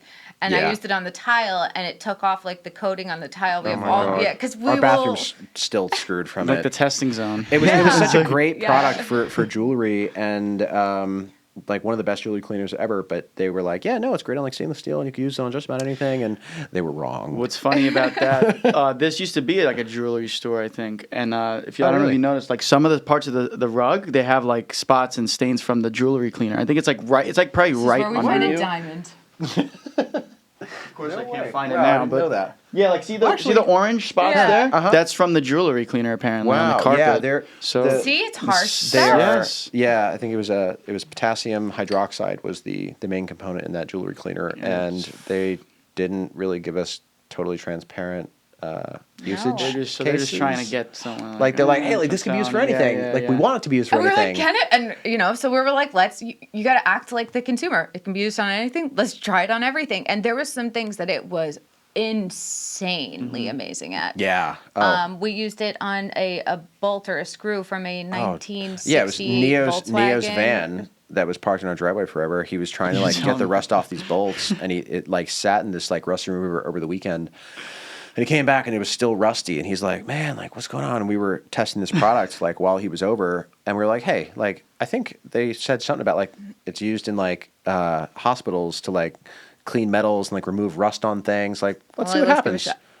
Like brand new. It was insane. It, So like, we were both like freaking out. Right. This So then is I'm amazing. immediately like, okay, this is an exciting place to now start writing Yeah. from. And so they had come to us. It was originally called Purple, and then I renamed it Elephant. I wanted something that was like wisdom but strong, and it had the pH in it and the product had to do a lot with like the pH levels is what made it. But you need that excitement of like, oh my god, this works to get Absolutely. started. The and enthusiasm of start it, yeah, 100%. Because then you're coming from a place of like wanting to share it with the world versus like Selling. wanting to sell it Right. to Gotcha. the world. It's You not know? selly. It's sharing. When you're excited about something, you, without even knowing, you're sharing it. Yeah. You get Yeah, there was you know Dr. Squatch. Mm-hmm. So it was a product similar to that before Dr. Squatch came out, and Like, what is Dr. Squatch's actual differentiator? Because I feel like they still use like chemicals and stuff. I have no right? idea. I don't use them. Like I don't use the product. I don't they like have it. like I don't know. this actual soap. Yeah, like, from what I square things, understand, like- or at least my limited understanding of what it is they do, I thought it was something to do with like odor down here. It's I too think. expensive, in my Is it? opinion. Like, Yeah. compared to like other products that are, in my opinion, better, like native. Yeah, I think they're Native's they're good. really trying to appeal to like the Instagram kind of audience. You know, like Yeah, they younger got like people. Sydney like, Sweeney on the freaking Yeah. one of their ads, and like they do all these collaborations with like she's Marvel been on like and, everything now. We know. go to Dunkin', and her face is like, "It's me special." No, that's Sabrina Carpenter. Go show how much I know about celebrities. Same shit. So wait, so talking about the excitement of products, let's. Oh my you see, God, you are have you testing. ready for this? You have testing. Oh yeah, you wanna see? This is what I'm gonna sold shimmy us. across the. This is the way that so when we did Speaking to the mic. when we did Yeah, the there you first go. commercial, normally, well, typically Am I gonna get we poisoned? put we place products where am with I? people before the commercial so that then when they are on camera they can talk about them because they've used them. There it is. But I was very much convinced that they wouldn't have to pretend or lie if they just experienced it themselves. So I'm the test rat this today. is pure ammonia, and I'm gonna have you smell it. It's Okay. gonna be pretty rough. What is ammonia? Is what's in? What is ammonia? It's in the is- soap, right? Ammonia is it's what's in cat urine. Oh, So you're probably pretty All right. familiar with the smell. How much do you think I should? I do? just do maybe one. yeah, spray it like that one. Yeah. There you go. All right, you're good. Just kind of wave it around. Is that?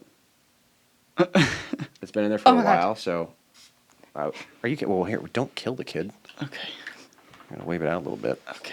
I want to Really touch. get it in there. There you go. Where you really got to get it. And get bring it closer. Almost touch it. I'll know when it hits you. Keep going. Ooh. It hit him. Yeah, that's it's sharp. It's Yeah, sharp. it has very sharp But smell. really strong. It's And sharp. yeah, It's so been in uninviting. It's been in this bottle for a while, so it's actually got it probably on that less side. potent than it normally is. It's usually it hits you in the face. Way worse. That was like it's you hit it. It's like smelling salts. Yeah, It's like, yeah. Like, People whoa, get naturally away have from that instinct. It's like a. So now you give that a smell. Put it right up to your nose, and Oh, it's like I can lick it too. And there's nothing. There's like literally nothing there. It's nothing. That's crazy. And that is really, really the main thing that we're always like punching with Poof is that there's no fragrance at all. So what is it doing right now? Oxidation. So it's Literally dismantling the odor Sorry, molecule. It's like you got Marketing it talk. down pat or you got the yeah, line. it's taking. I think ammonia, NH4. That's awesome. And it's literally breaking the odor molecule apart, thus neutralizing it. No odor. And so with all of the other products, the reason that they have fragrance is that it's not breaking it down. It's just covering it up.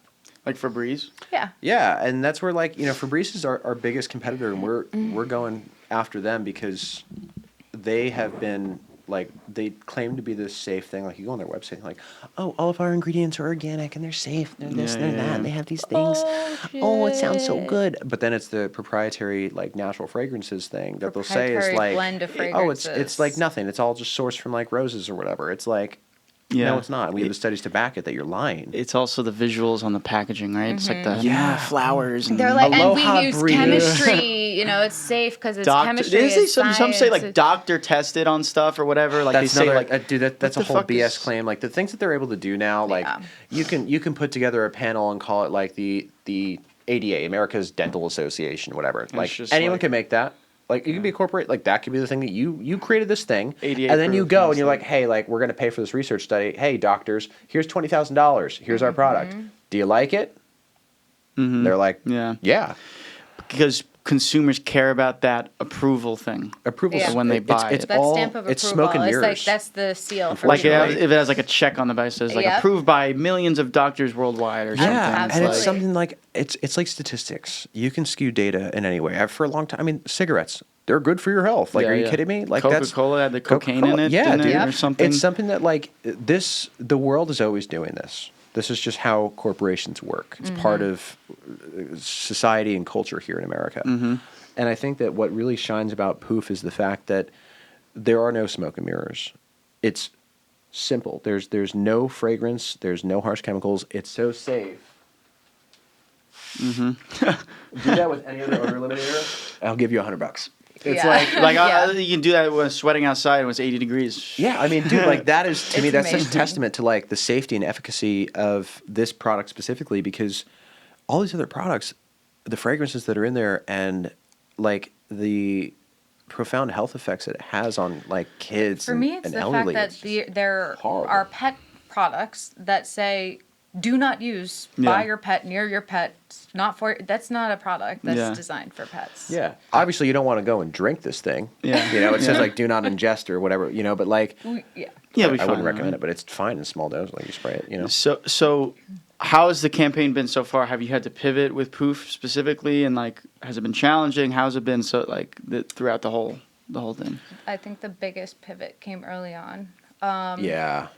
The with John. CMO wanted to hire a female to be the spokesperson of Poof, and then kind of made this connection with this female that was actually more of a model than an actress. And the reason that they chose her was because they had all this data that said that, people are going to relate more to this person because a woman. statistically, She's pretty or demographically, She they're was going pretty, to. But yeah. it was also that when we said before that, mostly women are targeted for this, or they're mostly our consumers, that having a female for the brand face would be beneficial. It's Interesting. helpful to Yeah, yeah. consumers And- and it makes them feel safe. Trusted, Yeah, it's trusting immediately, right off the bat. It's it's a psychological thing. Oh, female who's in their Interesting. early 30s or late 20s, good.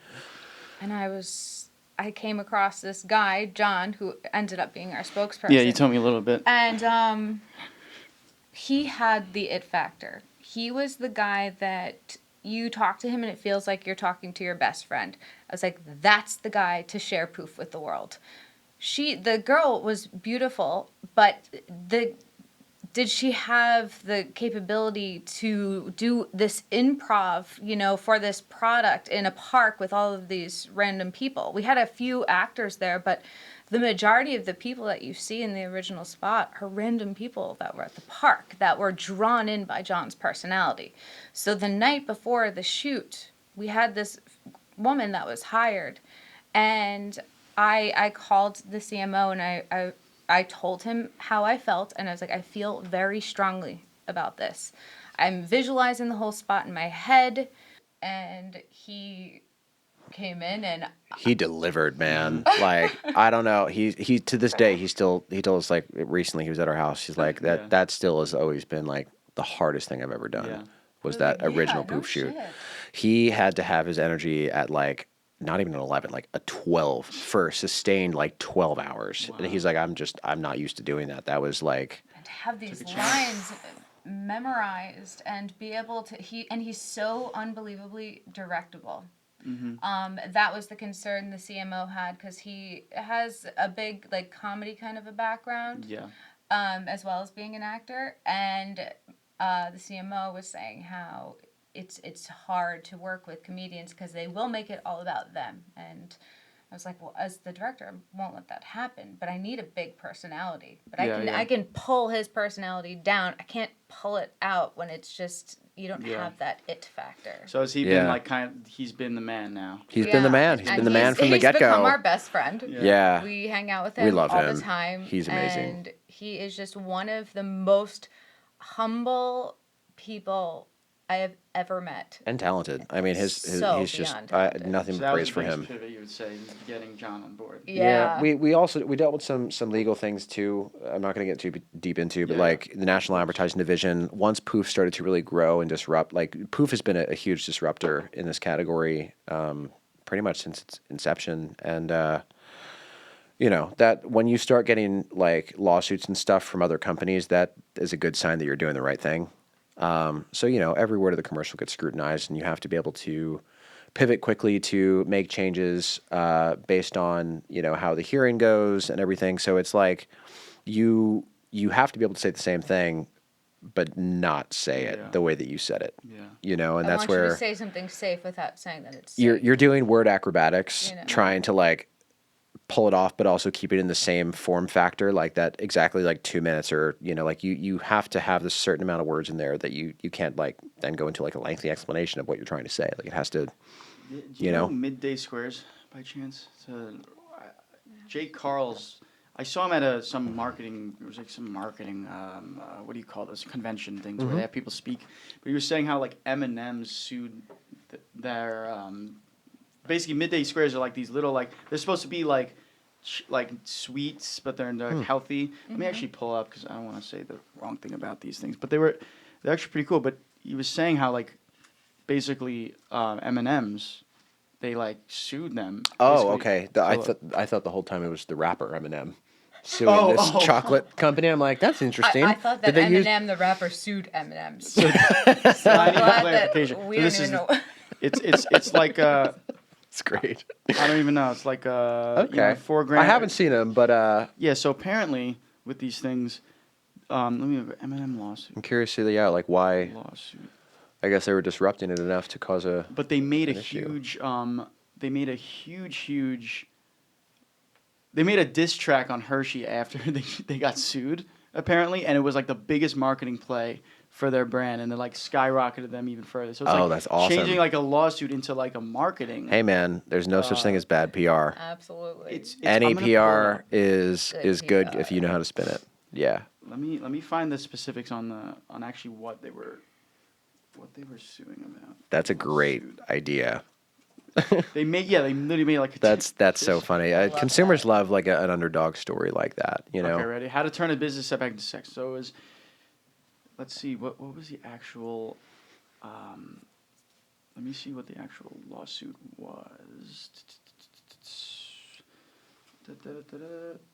Okay, so their peanut butter bars, they were too closely resembling Reese's products with the orange, apparently, and Hershey's asked Midday Squares to change the color of his peanut butter bars or risk legal action. We had the same thing happen with Walmart. Yeah. Our Trademark logo- infringement, they Yeah, said. yeah. Walmart came after us over that with Poof. And that's Same crazy logo. to me. Well, because we had the little Sprite. But like that's the thing. It's like what do you mean by it just looks too similar? Like there needs to be like a fine print. What do you mean and that's by where that? and Like, it's hard because once you get into that and you have a team of lawyers like with Hershey, like they can argue something that you're gonna go like, They have, all they have right, the money. like yeah, So- they'll either sue you into oblivion where yeah. you cannot operate as a business anymore, or you settle and you have to kind of bow and be like, all right. And that same thing happened, with us and Walmart. Walmart was like, we're going to pull you from our shelves if you don't change your logo. And if you Means don't, we had to- then like the we'll whole sue you. entire commercial, Kyler went in and took out the logo on every single With shot. After Effects. Every frame in After Effects, yeah, and like then all of the packaging has to change. All this like the manufacturing, it can't be anywhere anymore. So it's like it's a huge logistical All problem I'm to saying deal is with. prior to that, we both said, "Hey." this looks a lot like the Walmart logo. And they were Maybe like, we- "It's and they're fine." Like, no, I'm like, Someone said my Film Forest logo, like the name of this podcast, looked like the Timberland logo, and I didn't even like think about it when I made it, and I'm like, oh my god, it does kind of. So let me show, Oh, really? Let me show you. Hold on. see, It's funny. I was going to sometimes say those things just actually, happen. if I could make a suggestion, what would really help would be Yeah. if you had a logo, neon logo kind of sign thing of your podcast right there. That would look great. That was gonna come in once money came in on the actual podcast, but I mean that'd be a cool investment. If you did We that, could put it in post. Oh yeah. Yeah. Give me After Effects. Show me Okay, great. we'll throw it in there. that with like your vertical wood slats like on that would look This really is nice. like the main like. There's obviously. Oh, okay, yeah. But like apparently people were saying it looks like the Timberland logo, and I was like, I could kinda see it a does little bit. a little bit. But I think the Timberland one is a little more geometrical looking. It'd like- be one thing if you were a sneaker brand or a boot brand, Okay, yeah, see, it's I a tree. like- okay. I don't But know. you like in this instance, like you will never have to worry about them coming after you because you're not even remotely in the same Getting- category. Right. If you were in You the know? same category, may end up Like being Midday an issue Squares down and the road. Hershey's, I get it. You're both Yeah. selling You're candy. eating, yeah. Hello. Yeah, it's But going back to the Midday Squares thing, they basically made the video, like I said, the diss track, and it got crazy. It got 1.75 million views between Instagram and TikTok, and so many people got on board with the brand from it. And That's it's such a great way so to how do you get more people to hear about it? Well, Hershey sued us, so now we made a diss track. Yeah. Everyone wants to hear a diss track. That's Yeah. great. Isn't that nuts? I love I that. love that so much. Isn't that nuts? I want to see what I want to find the conclusion to this because I don't know Yeah. exactly what happened. It said now the company has 62 employees. Because I wonder if they actually got it removed or not. Huh. I guess I have to look into it more. But like that is crazy. That's funny. Isn't that? I love isn't that. nuts. Those The David and underdog. Goliath It's a underdog nice and stories creative way to really spin it. it is Like for you're saying sure. bad publicity is bad publicity. So, It's you know, publicity either way. More people are Exactly. hearing about you and they're going to be interested to know why did they get sued? Like I want to try their thing. Like Yeah. let me see what it's all about. Yep. You know? So, pivoting a little bit into industry trends, because I Mm-hmm. wanted to get into like AI and all that stuff. 'Cause I know that's very obviously, predominantly in this industry. How has DR changed, and how have you experienced that change? Well, social media, I think, is definitely like the next. An advantage. That's going to be the next frontier. Yeah. It's already has become that. Cable TV is slowly dying. A lot of things now. Streamers are doing their own, with ads, subscription models. So everything that was on TV is now transforming over to getting onto streamers, which we're also on streamers too. Like we do like Paramount Plus, Hulu, Yeah. but like the bulk of it is really still TV. But social media, I think, is going to become really like the next big thing where it's going to phase out from where it is now. Kind of change it up a little so that it fits that platform the Yeah. way that, like the blueprint will stay the same when Mm-hmm. it comes to DR. You have your problem, solution, your call to action. Because that's just like the psychology stays the same. Yeah, Yeah, and but it's- it's you- how do we present it now? Yeah. If it's going to be on social media, there's a different way that people are consuming stuff. We know that, for instance, if somebody's not engaged in the first, how many seconds? Six- is it? you got 6 or seconds for a 60? hook. Yeah, exactly. So if you don't say what you have to say, Yeah, and that done. Usually you try to do it in that, 4. that number goes way lower. Mm-hmm. You have only just a few seconds when it comes to social media. People are just swiping. Yeah. So it's got to be, now your visual has to be stronger. Your problem or your solution has to be faster. So Think about it's- it. Like on YouTube, you get 5 seconds before you can skip an ad. You have 5 seconds to hook your audience to be like, oh yeah, that is me. I think Yeah. let me hear what it has to say a little bit more. You're not getting the same retention that you would, through TV, because with TV you're captive. Like you're watching it. You can Yeah, either it's go up like and go to whatever, constant. or like it's just on, so you're just okay. Social media, you can just go to a different app or change something. Like the attention span is so much less. And that's where the same principles apply. Like you see like people selling things on TikTok. They're essentially taking the same format as DR, but they're just using it so that they're like filming it personally and it feels a little bit more close to you. You Yeah. believe it more because of that. But I think that is going to have a rubber band effect because so many people are doing it and so many people are falling for it. The amount of times people are like, God, somebody got me again, and got I bought burned. these TikTok, jeans, yeah. and I bought, and I'm one of those people, Yeah, I am and too. I know what they're doing to Yeah. me, and they're still, I'm like, Yeah, I yeah. can't resist. They did it good though. Yeah. And I think that there's going to be the other side of that, where then so many people are doing it, and so many people are filming it with their phone, and that authenticity that you get from the phone and from a real user Yeah. is going to go away. And then what you're going to have to rely on is data and science. Mm-hmm. What are the numbers? Is that like Consumer Reports, it tells you exactly. It's not opinion based. It's telling you this product scores this because of this, this, and this. I think that within the next like 10 years, we're probably going to see some sort of regulation happen over selling things over like the internet, because right now we're still in its infancy stages with The Wild West. Oh, yeah, there are no real legal repercussions for selling scam products on the internet. Right, or saying whatever you want. You can Right. say anything that you want. On the So- TikTok, you see the orange shopping cart on like a post now, like when they're selling something.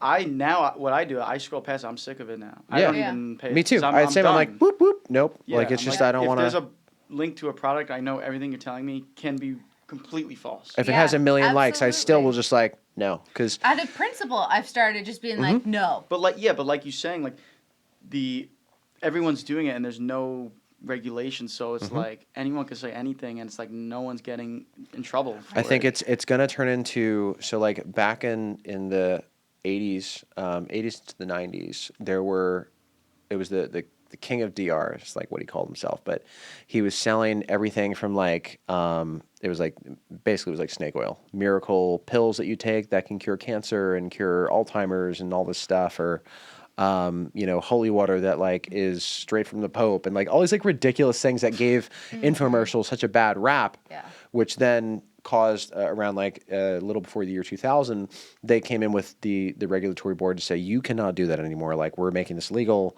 You have to abide by these laws now, and that hindered the DR space for a long time. Then post 2008 happened, and those started to get a little bit more loose, and now it's in a good place at the moment. But with the internet, they got It is, nothing. it's the So Wild West. it's gonna there's gonna be a catalyst where I think some product's gonna sell online. It'll end up killing someone or doing some harmful thing some way by irresponsible people, whatever. Yeah, and then the regulations. And then it's going to turn into a big viral thing, and it's like, okay, we need to place some laws on this because this is hurting people. sure. And until that happens, it's going to be the Wild West. But like, someone's going to get hurt, and then that'll be the catalyst for why then you even talk everything about changes. AI too. That like AI generated whatever. It's That's a like- whole other thing. I mean, Yeah. when you think about that, and you think about what could happen, if you get like a realistic enough looking photo of like, some world leader being assassinated, how the market's going to react. Someone Yeah. posts something, they have a short position on, let's say, whatever stock. They know how it's going to go, and it goes out and like make a ton of money, sell, and then they're like, oh no, it was fake. Lies will travel all the way around the world what do you before you do? find the truth. That's the big question. What do you really That's a great question. like? Do you outlaw AI? It's already out of the bag. You can't now. Yeah. Like I mean, generative wise? Yeah, that's what I'm saying. It's like out of the bag. It's Yeah, it's it's hard to already- say because once ChatGPT was introduced back in, I think it was 2022, that like was the fastest growing platform in history. Crazy. Yeah. Instagram took it was reaching 100 million users, I think. I don't remember these exactly. Don't quote me on it, but like Instagram reached it in like 18 months. Like TikTok reached it in like 6 months, And then ChatGPT reached it in like some ridiculous amount. Like it was like a month. Like it was like the biggest boom we've seen in the internet since the internet became a thing. And the way that I see it now is everyone's going to become so like dependent on it over time as it continues to integrate into our phones, and eventually it'll be like our fucking toasters are like, hey, how's it going? Like it's like, you know, it's like, whoa, we're talking to humans is going to become something that's like, It's like anything that's wow, new. it's a real People, person. You know, Yeah, You right? want to know everything about it. It's like even when you're introduced to a new person, like you have that initial like I've got to explore this. I want to know more, and then like I think that with AI, or at least what my personal experience has been, I got to a point where I was trying to see like how well it could write commercials. Like can it like I'm like, wow, this sucks. I've been working at this forever. I've gotten to a point where I can like really do this well, and I'm like typing it in. I'm like kind of seeing where the weaknesses are, where its strengths are. But I forgot what I was going to say. That happens. Oh, no, that actually. happens. Oh, okay. This is why. So the other day, I was getting into my researching mode, and I had made a new like habit of kind of writing things and typing it into ChatGPT, and I was like, it was becoming really, really helpful for like helping me write these spots. And then I was trying to do something completely different, and I was like, I forgot the way that I normally research. Yeah. And because like part of my process is to go and I look up like idioms. So if I'm trying to figure out a word like, for instance, like punch, and I'm trying to say that I want something to like punch in, like I look up idioms. And then quotes, and that's like how I start to like get that stimuli to work and to write. And I was like, I forgot that that's how I used to do it. Yeah. I was starting to get so used to using ChatGPT and asking it, what do you think of like this line, rather than me exploring and coming up with something way, way, way better. And that was, but it was new, so I was excited and I wanted to see everything that it was capable of. And now I'm like, okay, now I know. And now I mostly use it for emails where I don't have the time to. It's good for the boring stuff. But I think, Yeah. like you were saying about the rubber band effect, like I feel like eventually it's going to come back where like people want to see like People not will AI generated question, ads anymore. you know? It's right now we're gonna get, I think, a huge influx of AI generated content for the next maybe 5 years. Yeah. My guess, like you're gonna see a lot of big brands doing a lot of AI ads. We even just we saw one during the Super Bowl with Coca-Cola. But it's like when you might get to a point where you don't even know it's AI. Well, that's gonna be, That's another and thing, that's though. we're Like- not far from that. I think No, I was watching something. I want to say it was Tinder Trent just did that an ad. posted it, and it was a side by side of something that somebody shot. It was all of their content, all of their commercials they shot, and they ran it through AI, and they played them side by side. They looked nearly identical, especially to the untrained eye. You would not know, and to anybody else, they could see like the weird kind of film rate stuff. I mean, the frame rate stuff, but other than that, spot on. Yeah. It was terrifying to see. And it's only going to take a couple more like iterations of like learning to really be like, oh, okay, like I can fix the parts where like the frames get funny, and the AI it'll be able to do it seamlessly, perfectly. Like, and that's just going to be the reality we live in. I mean, I feel bad for the people who went to school for like coding and like graphic design, web development. Like these people, like the mid tier people in coding, are having their jobs taken by an AI that's doing the same thing that they're doing, but like way faster and for nothing. Yeah. So it's something that I think there's always going to be value in what humans do. I think that the value is just going to change drastically over the next 20 years because it's like you want to talk to a human though. Like let's say someone's trying to launch a product, they want to talk to you guys, not like a Exactly. Right. And you can tell robot. the difference. You can. If I say something and I type it and then I run it through ChatGPT and say like, hey, proofread this, make it better.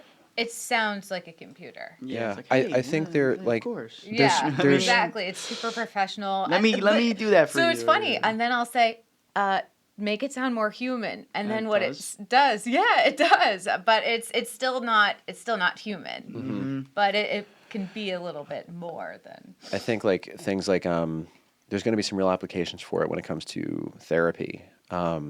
because sometimes like talking to a person about like, if you're dealing with some really personal, intimate issues, talking to someone might be hard for, one person to do. They're like a little uncomfortable about it. Like, I don't want to share my deepest, darkest things with like this person that has all my secrets now.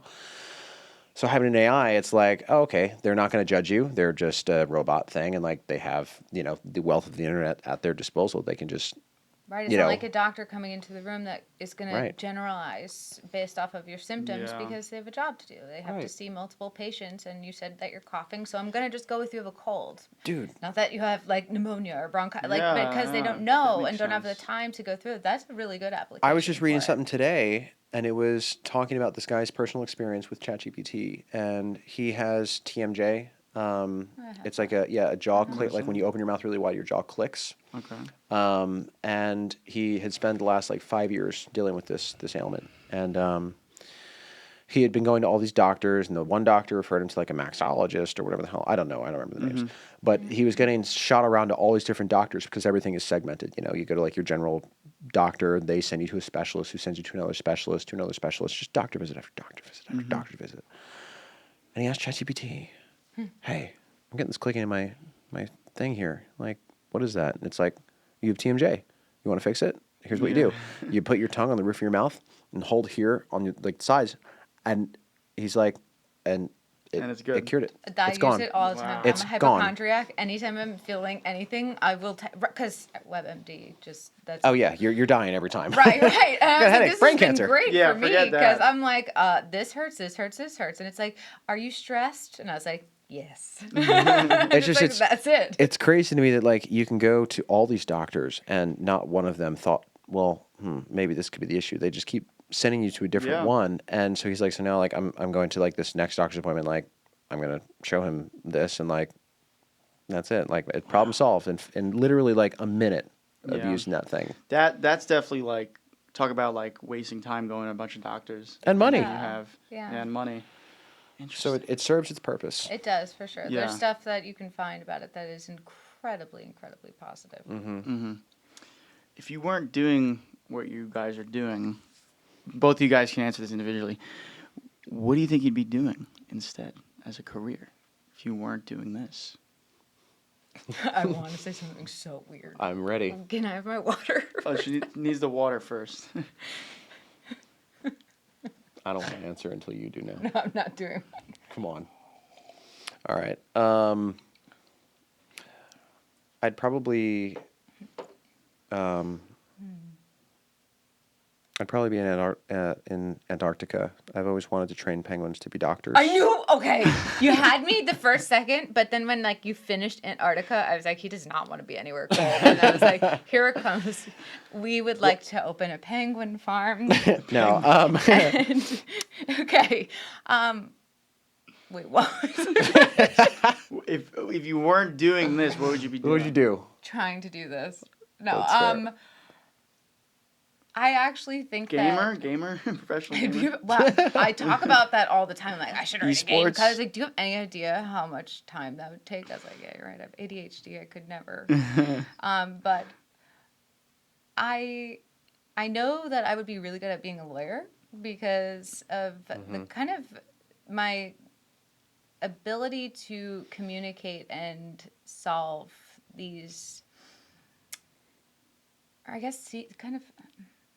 There's a marketing help too, though, right? Because Yeah, you know, yeah, like all 'cause- the different stipulations of things and Exactly. stuff. And I understand a legal side, and I understand how to be creative, and if something has to stay inside this box, how to go outside the box to bring it in this box. You know, like we were saying before, you can't say this is safe to use. Okay, what do? I'm going to have a kid use it on the bugs or whatever the product is that's not safe.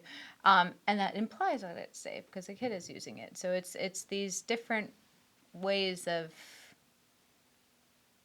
telling, I guess, the truth and making sure that it is legally. not deceptive, right? Yeah, And stuff. yeah, but I would kill myself if I was a lawyer. Yeah, I know. I wouldn't be able to, like... You'd be a lawyer. I'd be like, I want to make videos. Yeah, it'd be so, yeah. Be you making lawyer put a commercials. POV camera. And then do you guys ever experience creative burnout? And if so, how I do you did. deal with it? I did really bad back in it was like 2017 How to do you like deal with it? 2018.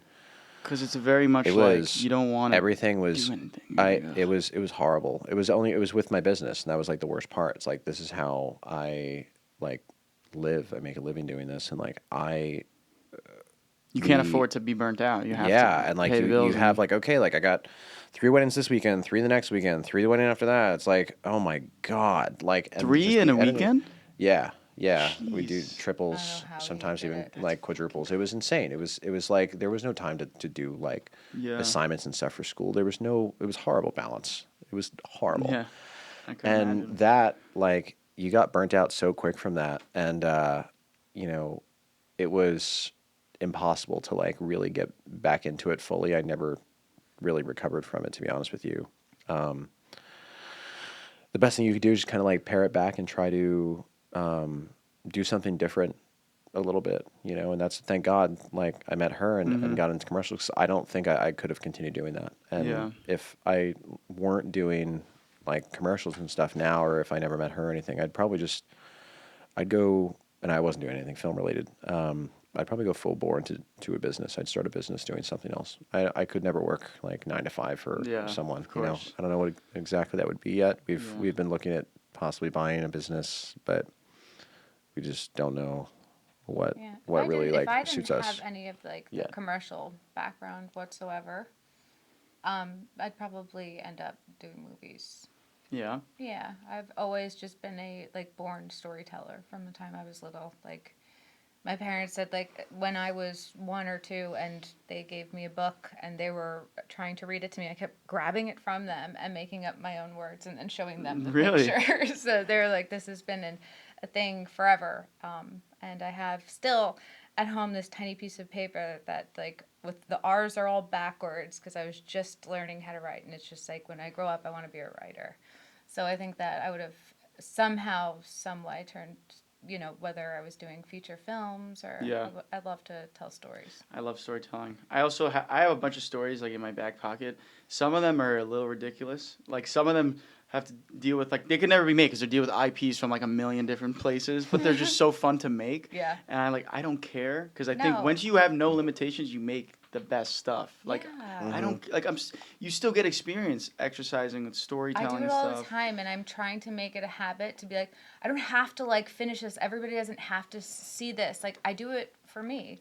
And I think at some point I will share these stories with the world, but that's how I deal with any sort of burnout is writing. And I write when I'm happy, I write when I'm sad, I write when I'm frustrated, and getting that out is just I think so too, with, therapeutic. like when I'm anxious too, and stressed, I like just start writing one of my stupid stories again, Yeah. and I get it. I don't know, it helps me escape. It's like you get in a Everything different kind world. of just starts to fade, and then you're there, and it's like, whew, wow, it's a nice fast way of kind of getting that balance back. We'll talk about AI, like Midjourney. I love Midjourney. I make my stories come to life a little too. bit, too. and it's It's like so exciting. It's like, come on, Yeah. I could have like the Grinch and Iron Man or whatever, like in one frame, and I Dude. lost my mind when I did that. Ah. I wrote this thing called Rewired, and I had this character that got Isn't that struck by lightning, amazing? and I was like, I made him like. And it was just so cool to be able to. Then I was like, oh, this is easier now to show people because now there's an It's- actual yeah. visual and you can see what I'm seeing in my head. It's like Yeah. this, you can put the style you want. Yeah. Once you get better communicate, you can really get down to the details on what the image is. Yeah. And then you maybe see it and you're like, okay, maybe that style. Maybe actually I want this to be like a horror Yeah. instead of like. Yeah, you start Yeah, getting. you see it and you're like, yeah. it feels not quite what I'm thinking I'm seeing in my head. And eventually, you can get like a storyboard going, and like it's awesome. For Dude. storyboarding, it's insane.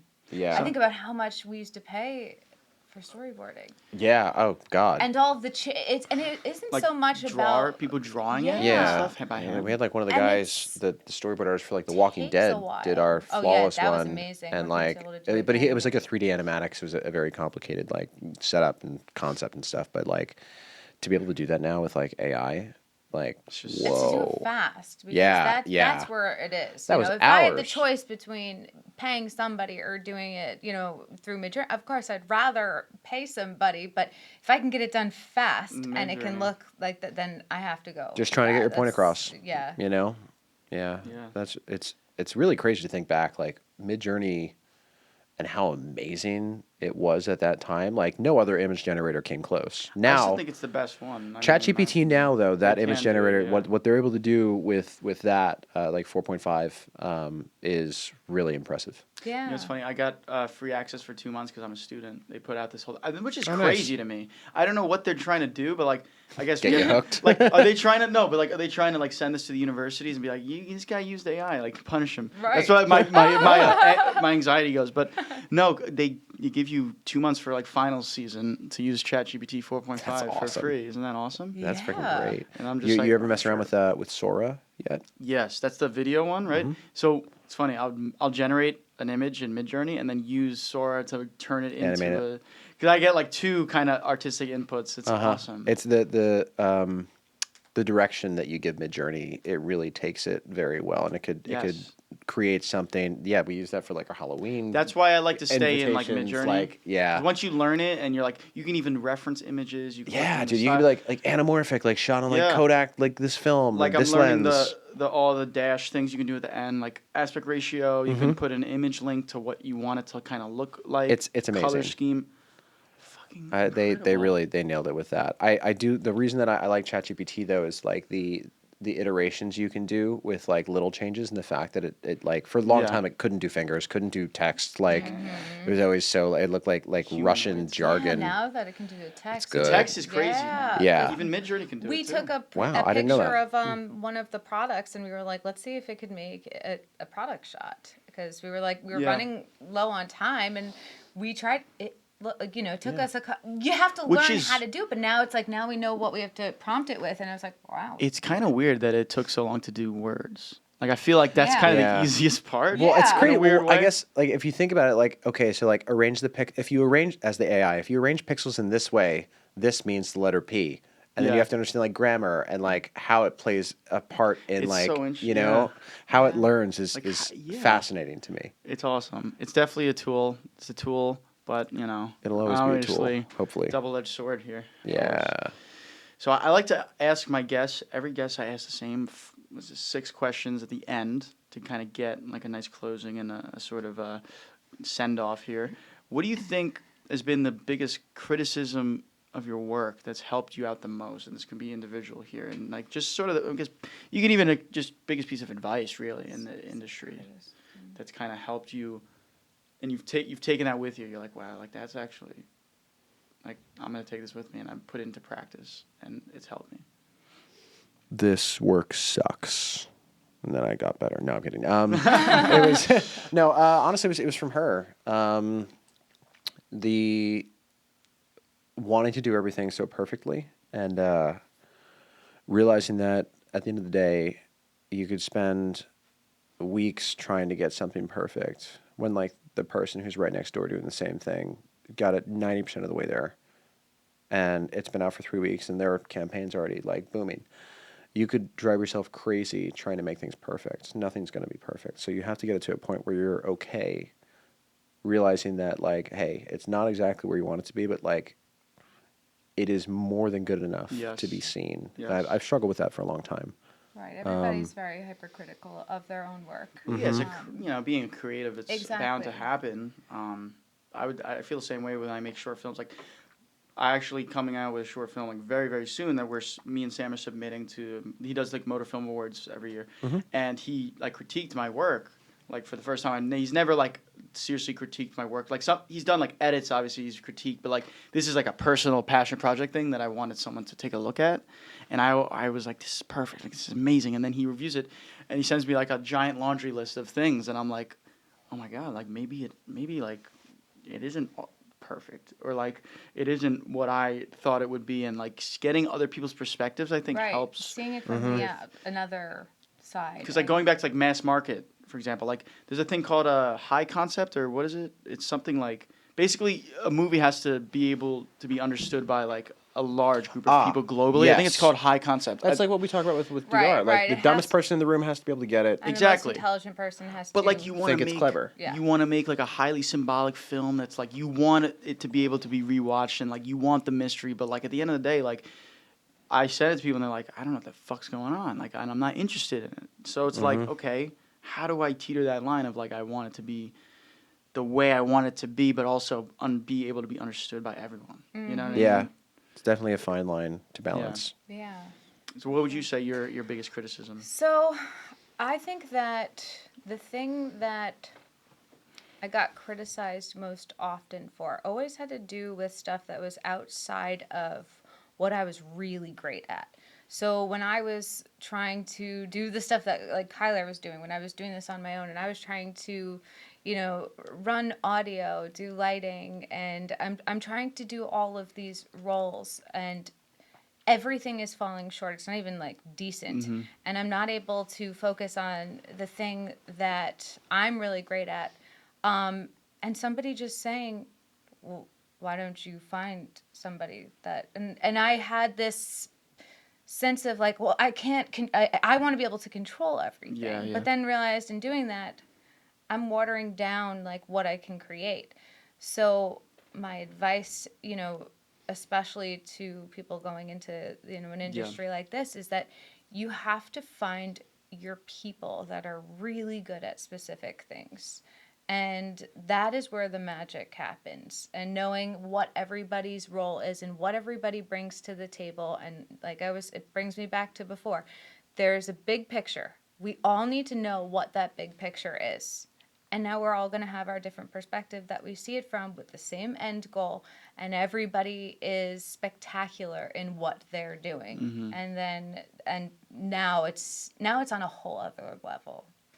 Nice. Yeah, I think that was another thing I always wanted to be like doing everything, the sound design, editing, but like I can't do all that and make the best of the best. Right. That I can. Absolutely. You can't tell the story when it's like the amount of times I would stop like the storytelling process because I was like, wait, no, I'd have to do that. Yeah. I don't have lights to do that.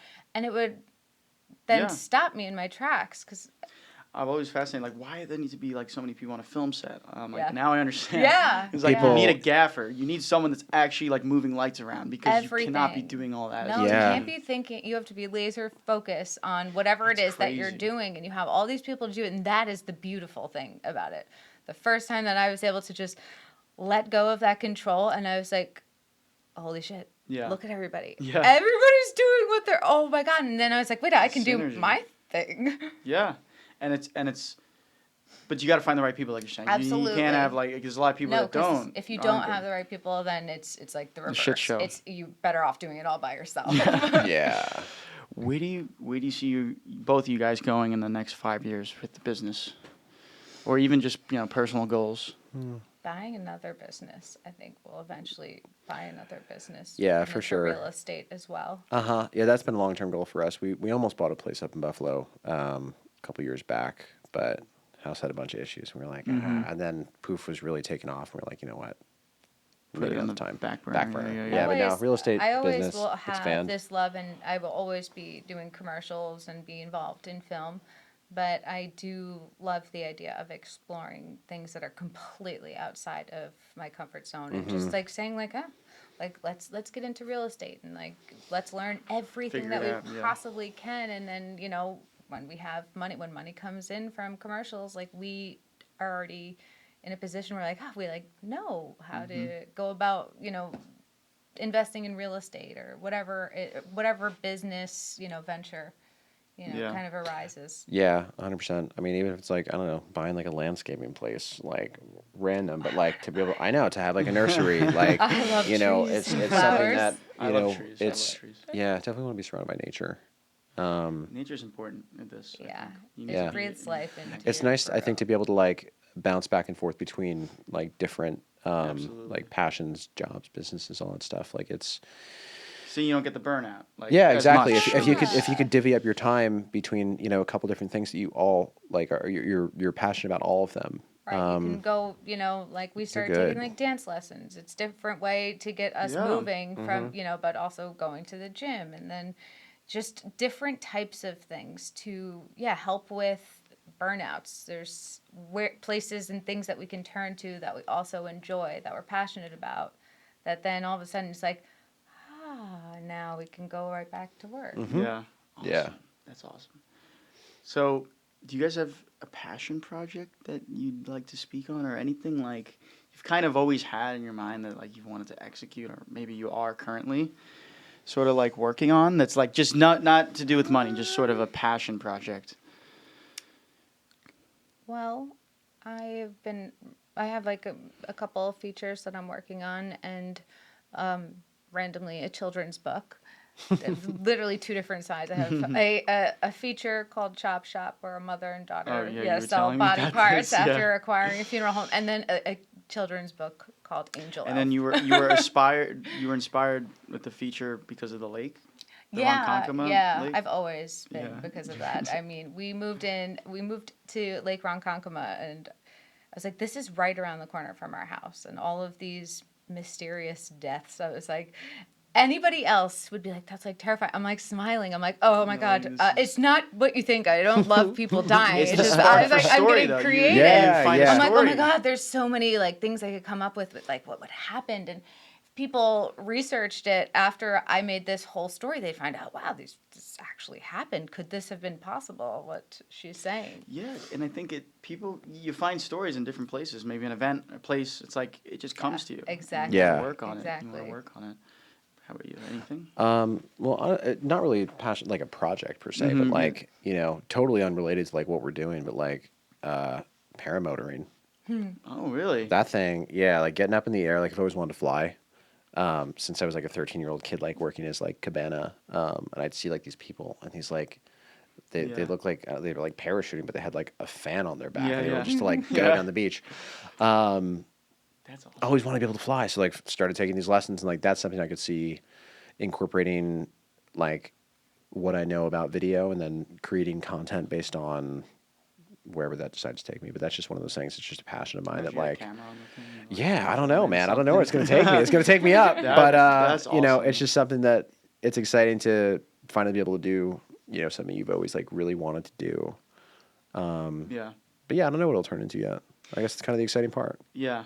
Being in the air is cool. I was initially anxious to fly all the time, and like Yeah, I me like too. wouldn't like going on planes because like I'm like I can fall out of the sky or whatever. Like you like for me it's like I'm in something and like looking down like I am so far up. I say it hard to grasp, every time but, we're in a like, plane. I'm fucking just like, we're sky. in a tin can and like without strings, just flying Yeah, in the air. like, I was like, this is wrong. through the floor, like maybe like a 10 feet is just air and down. And it's just like, oh my God. Yeah. know. It's all fun and games till you jump out of a plane. Oh, yeah, I don't Did know you what skydive? we Yeah, did we both went. together. It was Really? fun. Of course, I was the one I that love it. said, "Let's all go skydiving," That's thinking crazy. like, I don't even know what I was thinking. I wasn't thinking because then everybody was, yeah, let's go, Yeah. and just immediately we were signed up and we're going, And and now you're like, oh shit. I was like, It was but I fast, was like, too. but I It happened, hate like- planes. I'm terrified of planes. I'm getting into this thing that is the size of. It's oh like a my little God. like biplane type Doesn't thing. have Real seats small, in little it. single engine It Cessna. doesn't have you know? seats in it like in the movies when you see people jump out of planes, but they're sitting in seats. Yeah.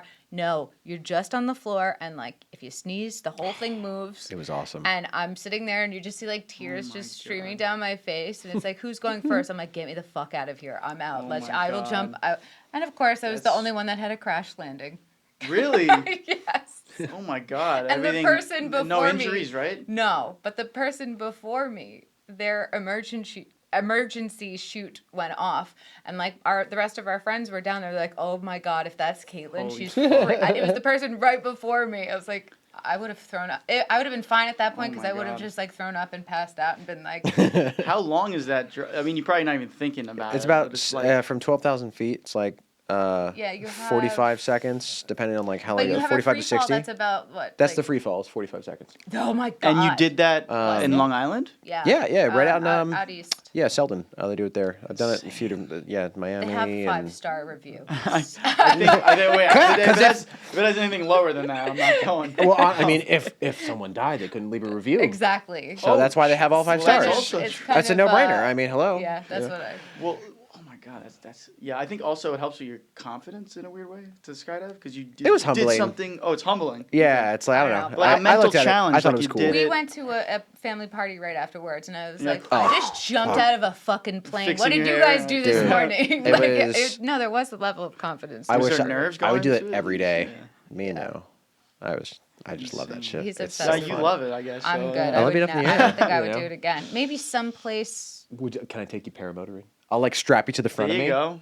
Tandem paramotoring. All I think about is in that moment, because I don't really want to go. Like I would do it, but Yeah. is that all of a sudden I start to fall and I go, well, that wasn't worth it because Yeah. I was really not into this to begin with. So But what if you go and you start to like fly? And I you're would like, give you oh my such God. side eye while we were going down. I'd be like, I hope you're happy. You can't believe people like shoot movies out of planes. Like they jump out of planes. Like Yeah, I yeah, I love did that that. with Mission Impossible. the one in that's the place in Miami. That's where they shot that. The cameraman has like it on his head or something. It's and he's crazy. Like, he's like a human gimbal. He's like Yeah. making sure that dude, you have to make sure the distance is fine, the focus. I don't think they probably just set the focus and just left it. And he's like making sure the frame is good and like Yeah. there's 2 spotters next to That Tom is Cruise. insane. Right? That's And they awesome. do those movies and it's fucking crazy. The new one did you see the trailer for the new Mission Impossible? No, No. actually. I'm gonna. You guys have to watch this. I'll show you they released like a little TV spot for the plane stunt. Fucking insane. Oh, I love See, that. it's like the people on Deadliest Catch. They actually taught the entire crew that worked on the boat how to film because they could not get a film crew to go and For insurance purposes. Yeah. It's too costly. All right, look. Too dangerous. All right, hold on. Let me. If they have one of just the plane. I think. Look, he's like strapped into a little plane here on the wing. Wow. No. Isn't that crazy? And like Does he all have- the G's. He like linked. He's linked the on the plane. yeah. He has Wow. I think there's like 2 Cable. cables or something. Wow. But that's all they show you. But I think yeah. So if you cut to the other camera, they'll CG the straps out obviously. But like I think there's a safety. Wow. There's just 2. There's 2. There's one on his top and then the bottom. I And really he's on the side appreciate of a. Tom Cruise doing all of his own Oh, stunts. yeah. Like, Yeah, that's that's He lives just for awesome. movies. He's it's like freaking so cool. he's like a movie martyr. Like as I like to say. Yeah. Like he'll die just for the sake of a movie stunt or something. It's Yeah. Good for him. Yeah. Wow, this has been awesome. Yeah. Thank you. Yeah. guys. Thanks for having us, Yeah, man. This is thank great. you. You got a great This thing has going been here. fun. Everyone, this has been Film Force episode 10, double digits. Woo! Yeah. Holy shit. Feel 2 honored. people, double digits. This is a celebration. Getting it. So Getting cool. it. Stay tuned for future episodes. Thanks. That's a wrap. Oh my This gosh. has been cool. Fuck yeah, man. I gotta get better chairs, I think.